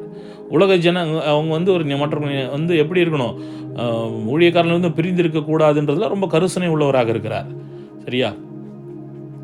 இப்போது உதாரணத்துக்கு மத்தேயு 23:8-12 வரைக்கும் வந்து அங்கே இயேசு சொல்கிறார்ல, உங்களை ரபி என்று அழைக்காதிருங்கள், பிதா என்று அழைக்காதிருங்கள், குரு என்று அழைக்காதிருங்கள். அந்த அடிப்படையில் இவர் சொல்லலை பவுல். இவர் ஆவிக்குரிய ஒரு தகப்பனாக தன்னை கிளைம் பண்ணுறார். சரிங்களா? ஆவிக்குரிய ஒரு தகப்பன், கிறிஸ்துவின் ஊழியத்தின் நிமித்தம் அவர் ஒரு ஆவிக்குரிய தகப்பன்ற மாதிரி சொல்கிறார். 16 என்ன சொல்கிறது, ஆகையால் என்னை பின்பற்றுகளாக என்று உங்களுக்கு புத்தி சொல்கிறேன். அப்போ பவுல் என்ன சொல்கிறாருன்னா, இப்போது சீஷத்துவத்தின்படி அவர் வாழ்ந்தவர். அவர் கிறிஸ்துவனுடைய சீஷத்துவம் எப்படியோ அதன்படி வாழ்ந்த ஒரு மனுஷன் பவுல். அதனால் அவர் தைரியமாக சொல்கிறார். அவர் சொல்கிறார்ல, நான் என் பார்வைக்கு நான் ஒரு தப்பும் செய்யலை. நல்லா தெரிஞ்சுக்கொள்ளுங்க. பவுல் சொல்கிறா, பவுல் கிட்ட ஒரு குற்றமும் கண்டுபிடிக்க முடியல. பவுல் தன்னுடைய பார்வையிலும் ஒரு குற்றமும் செய்யலை. அவர் அதனால தான் தைரியமாக சொல்கிறார், நீங்கள் என்னை பின்பற்றுகளாகுங்கள். விளங்குதுங்களா? ஒரு தவறு செய்து கொண்டே வந்து ஒருத்தர் அப்படி சொல்ல முடியாது, சொல்லவும் கூடாது. 1000 தப்பு பண்ணிக்கிட்டு என்னை பின்பற்றுகளாங்கன்னு யாராவது சொல்ல முடியுமா? சொல்லக்கூடாது, சொல்ல முடியாது இல்லையா? அப்போது இவர் பவுல் எப்படி இருக்கிறாருன்னா, அவருடைய பார்வையில் கூட நமக்கு தெரியும், கண்டிப்பாக நாமக்கிட்ட இருக்கிற குறை நமக்கு தெரியும், எவ்வளோ தப்பு செய்கிறன்றது நமக்கு தெரியும் பொதுவாக. ஆனால் பவுலுடைய பார்வையில், தன்னுடைய பார்வையில் அவர் ஒரு தப்பும் செய்யலை. அப்படி இருந்தும் சொல்கிறாரு, நான் நல்லவன் என்ன சொல்ல மாட்டேன், ஆண்டவர் தான் என்ன நியாயந்திருக்கிறவர் அப்படின்னு சொல்கிறார். அதனால தான் சொல்கிறாரு, ஏன்னா என்னை பின்பற்றுகிறார்கள். அவர் இயேசுடைய அறிச்சுடைய கரெக்டாக பின்பற்றுகிற ஒரு தேவ மனுஷன். நல்லா தெரிஞ்சுக்கொள்ளுங்க, பவுல் மாதிரின ஒரு அக்மார்க் முத்திரையை நம்ம பார்க்கவே முடியாது. இயேசு கிறிஸ்து அச்சடையாளங்க என்னும் சரீரத்தை தரித்திருக்கேன், இயேசுக்காக உயிரை கொடுக்க வந்தார். பல நேரங்களில் கல்லெறி கொண்டிருக்கிறார், பல நேரங்களில் 4 முறை 200 அடி வாங்கியிருக்கிறாரு. பல இடங்களில் அவர் என்ன சொல்கிறது, கொலை செய்வதற்கு அங்கே தேடினார்கள். அந்த இடத்துல கூட ஒரு இடத்துல என்ன பண்ணல, அவர் விட்டு கொடுக்கல. வசனத்தை ஒரு இடத்துல அவர் விட்டு கொடுக்கல. அப்படிப்பட்டவர் தான் தைரியமாக சொல்கிறாரு. ஈவன் மற்ற அப்போஸ்தலர்கள் கூட முழு நேர ஊழியத்தில் வேலை செய்யாமல் தான் ஊழியம் செய்தார்கள். ஆனால் பவுல் தன்னுடைய சாப்பாட்டுக்காக வேலை செய்கிறார். அவர் தெரிஞ்சுக்கொள்ளுங்க, சாப்பாட்டுக்காக அது என்ன சொல்கிறாருன்னா, அதை கூட என்ன யாரும் ஒருத்தர் ஒரு சாப்பாட்டை கொடுத்துட்டு ஒரு கேள்வி கேட்கக்கூடாது, அதுக்காக தான் அதை செய்கிறார். அதுக்காக அது அப்படி தான் இருக்கணும்னு அவர் சொல்லலை. மற்ற ஊழியக்காரர்கள் உங்கள்கிட்ட வாங்கட்டும், அவங்களுக்கு தகுதி இருக்கிறது, அவங்களுக்கு ரைட்ஸ் இருக்குதுன்னே சொல்கிறார். புரியுதுங்களா? அது ஒரு இடத்துல சொல்கிறார். அப்புறம் நான் அது டீட்டெயிலாக பார்ப்போம். இப்போது பாருங்கள், 17வது வசனம், இதன் நிமித்தமாக எனக்கு பிரியமானவனும் கர்த்தருக்குள் உண்மையுள்ளவன் என் குமாரனாகிய தீமோத்தேயுவை உங்களிடத்தில் அனுப்பினேன். நான் எங்கும் எந்த சபையிலும் போதித்து வருகிற பிரகாரம் கிறிஸ்துவுக்குள்ளான என் நடக்கைகளை அவன் உங்களுக்கு ஞாபகப்படுத்துவான். இப்போ பவுல் தீமோத்தேயுட்ட சொல்கிறார். இப்போ தீமோத்தேயு யார்? தீமோத்தேயு, நீ 1 தீமோத்தேயு, பவுல் தீமோத்தேயு நிருபத்தை எடுத்து வாசிச்சு பாருங்க, 4:12 அவர் அதில் சொல்கிறாரு, பேச்சிலும் கற்பிலும் நடக்கையிலும் அன்பிலும் விசுவாசத்திலும் பரிசுத்தத்திலும் மாதிரிகளாயிரு. இப்போ ஒவ்வொரு விஷயத்திலும் அவர் தான் நடக்கிறது மட்டும் இல்லை, தன்னுடைய உடன் வேலைக்காரர்களுக்கும் அதை கற்றுக் கொடுக்கிறார். அவர் பேச்சு எப்படி பேசணும், எப்படி நடக்கணும், எப்படி அன்பாக இருக்கணும், எப்படி விசுவாசத்தில் இருக்கணும், எப்படி பரிசுத்த மாதிரி முன்மாதிரி தான் நடந்து காட்டுறார். பவுல் தான் நடந்து தீமோத்தி காட்டுறாரு, தீமோத்தியும் அப்படி நடந்து சபைக்கு இருக்கு சொல்கிறார். தான் கை கொள்ளாமல் அவர் பிரசங்கிக்கலை எதையும். புரியுதுங்களா? நம்ம கை கொள்ளாமல் ஒரு காரியத்தை பிரசங்கிக்கூடாது. அப்படி பிரசங்கிச்சோம்னா அது இருவரும் கருக்குள்ள பட்டயம் எட்டும் அது இல்லைங்களா? அப்போது தீமோத்தேயு என்பவர் யார்? அங்கே பவுலினால் வளர்த்தெடுக்கப்பட்டவர். ஆவிக்குரிய விஷயத்தில் பவுல் தன்னுடைய மினிஸ்ட்ரியில் அவர் பயன்படுத்தினவர். அப்போ பவுலில் பார்த்து வளர்ந்தவர் தான் தீமோத்தேயு. அப்போ தீமோத்தேயு சொல்கிறான், அவங்கள்ட்ட என்னை குறித்து அவன் சொல்லுவான் அப்படின்றார் இல்லைங்களா? தீமோத்தேயு எப்படிப்பட்டவர் அப்படிங்கிறது நம்ம நிறைய விஷயங்களை பார்க்கலாம். அப்போஸ்தலர்கள் 16ஆம் அதிகாரம் 1ஆம் வசனத்தில் பாருங்கள், சிலர் யூதேயிலிருந்து நீங்கள் மோசேயினுடைய முறையின்படி விருத்த சேதனம் அடையாவிட்டால் ரட்சிக்கப்பட மாட்டீர்கள் என்று சகோதரருக்கு போதனம் பண்ணினார்கள். அது 15 அது 16 இங்கே 16ஆம் அதிகாரம். அதன் பின்பு அவன் தெர்பைக்கும் லீஸ்திராவுக்கும் போனான். அங்கே தீமோத்தேயு எண்ணப்பட்ட ஒரு சீஷன் இருந்தான். அவன் தாய் விசுவாசமுள்ள யூதஸ்திரீ, அவன் தகப்பன் கிரேக்கன். அப்போ பவுல் இங்கே தெர்பைக்கு வரார். அந்த இடத்துல பார்த்தீங்கன்னா அப்போ ஒரு குடும்பத்தை கவனிக்கிறாரு. தாய் யூத மதத்தை சார்ந்தவர்கள், தகப்பன் ஒரு கிரேக்கன். அப்போ இவன் என்ன பண்ணுறான், இவன் கூட கூட்டிகிட்டு போகிறார் அவர் பவுல். அங்கேருந்து ஆரம்பித்து அவனுக்கு ஞானஸ்தானம் விருத்த சேதனம் பண்ணி அவனுக்கு என்ன பண்ணுறாரு, அவன் ஏன்னா அது பிரச்சனை வருது, அதனால் அங்கே விருத்த சேதனம் பண்ண வைக்கிறாரு. அவனை தன்னுடைய கூட கூட்டிகிட்டு போகிறார். தீமோத்தேயு அங்கே பவுலினால் வளர்க்கப்பட்ட ஒரு மனுஷன். ஒரு கட்டத்தில் அவன் எபேசு சபைக்கு அவன் பொறுப்பாக இருக்கிறான் முழுக்க. தீமோத்தேயு சரிங்களா? நீங்கள் பல 1 தீமோத்தேயு 2 தீமோத்தேயு இதெல்லாம் நம்ம அநேக ஒரு சபை எப்படி நடக்கணும், ஒரு சபைக்குள்ளே எப்படி ஊழியங்கள், மூப்பர்கள் எப்படி இருக்கணும், அவங்களுக்குள்ள தகுதிகள்னா இதெல்லாம் தீமோத்தேயுக்கு அவர் கற்றுக் கொடுக்குறாரு அவர். அப்போ அந்த நிருபங்களை வாசி தான் ஒரு சபைக்குள்ளே மூப்பர்கள் எப்படி இருக்கணுன்ற தகுதி எங்களுக்கு அது தெரிய வருகிறது. சரிங்களா? இப்போ 18 1 தீமோத்தேயு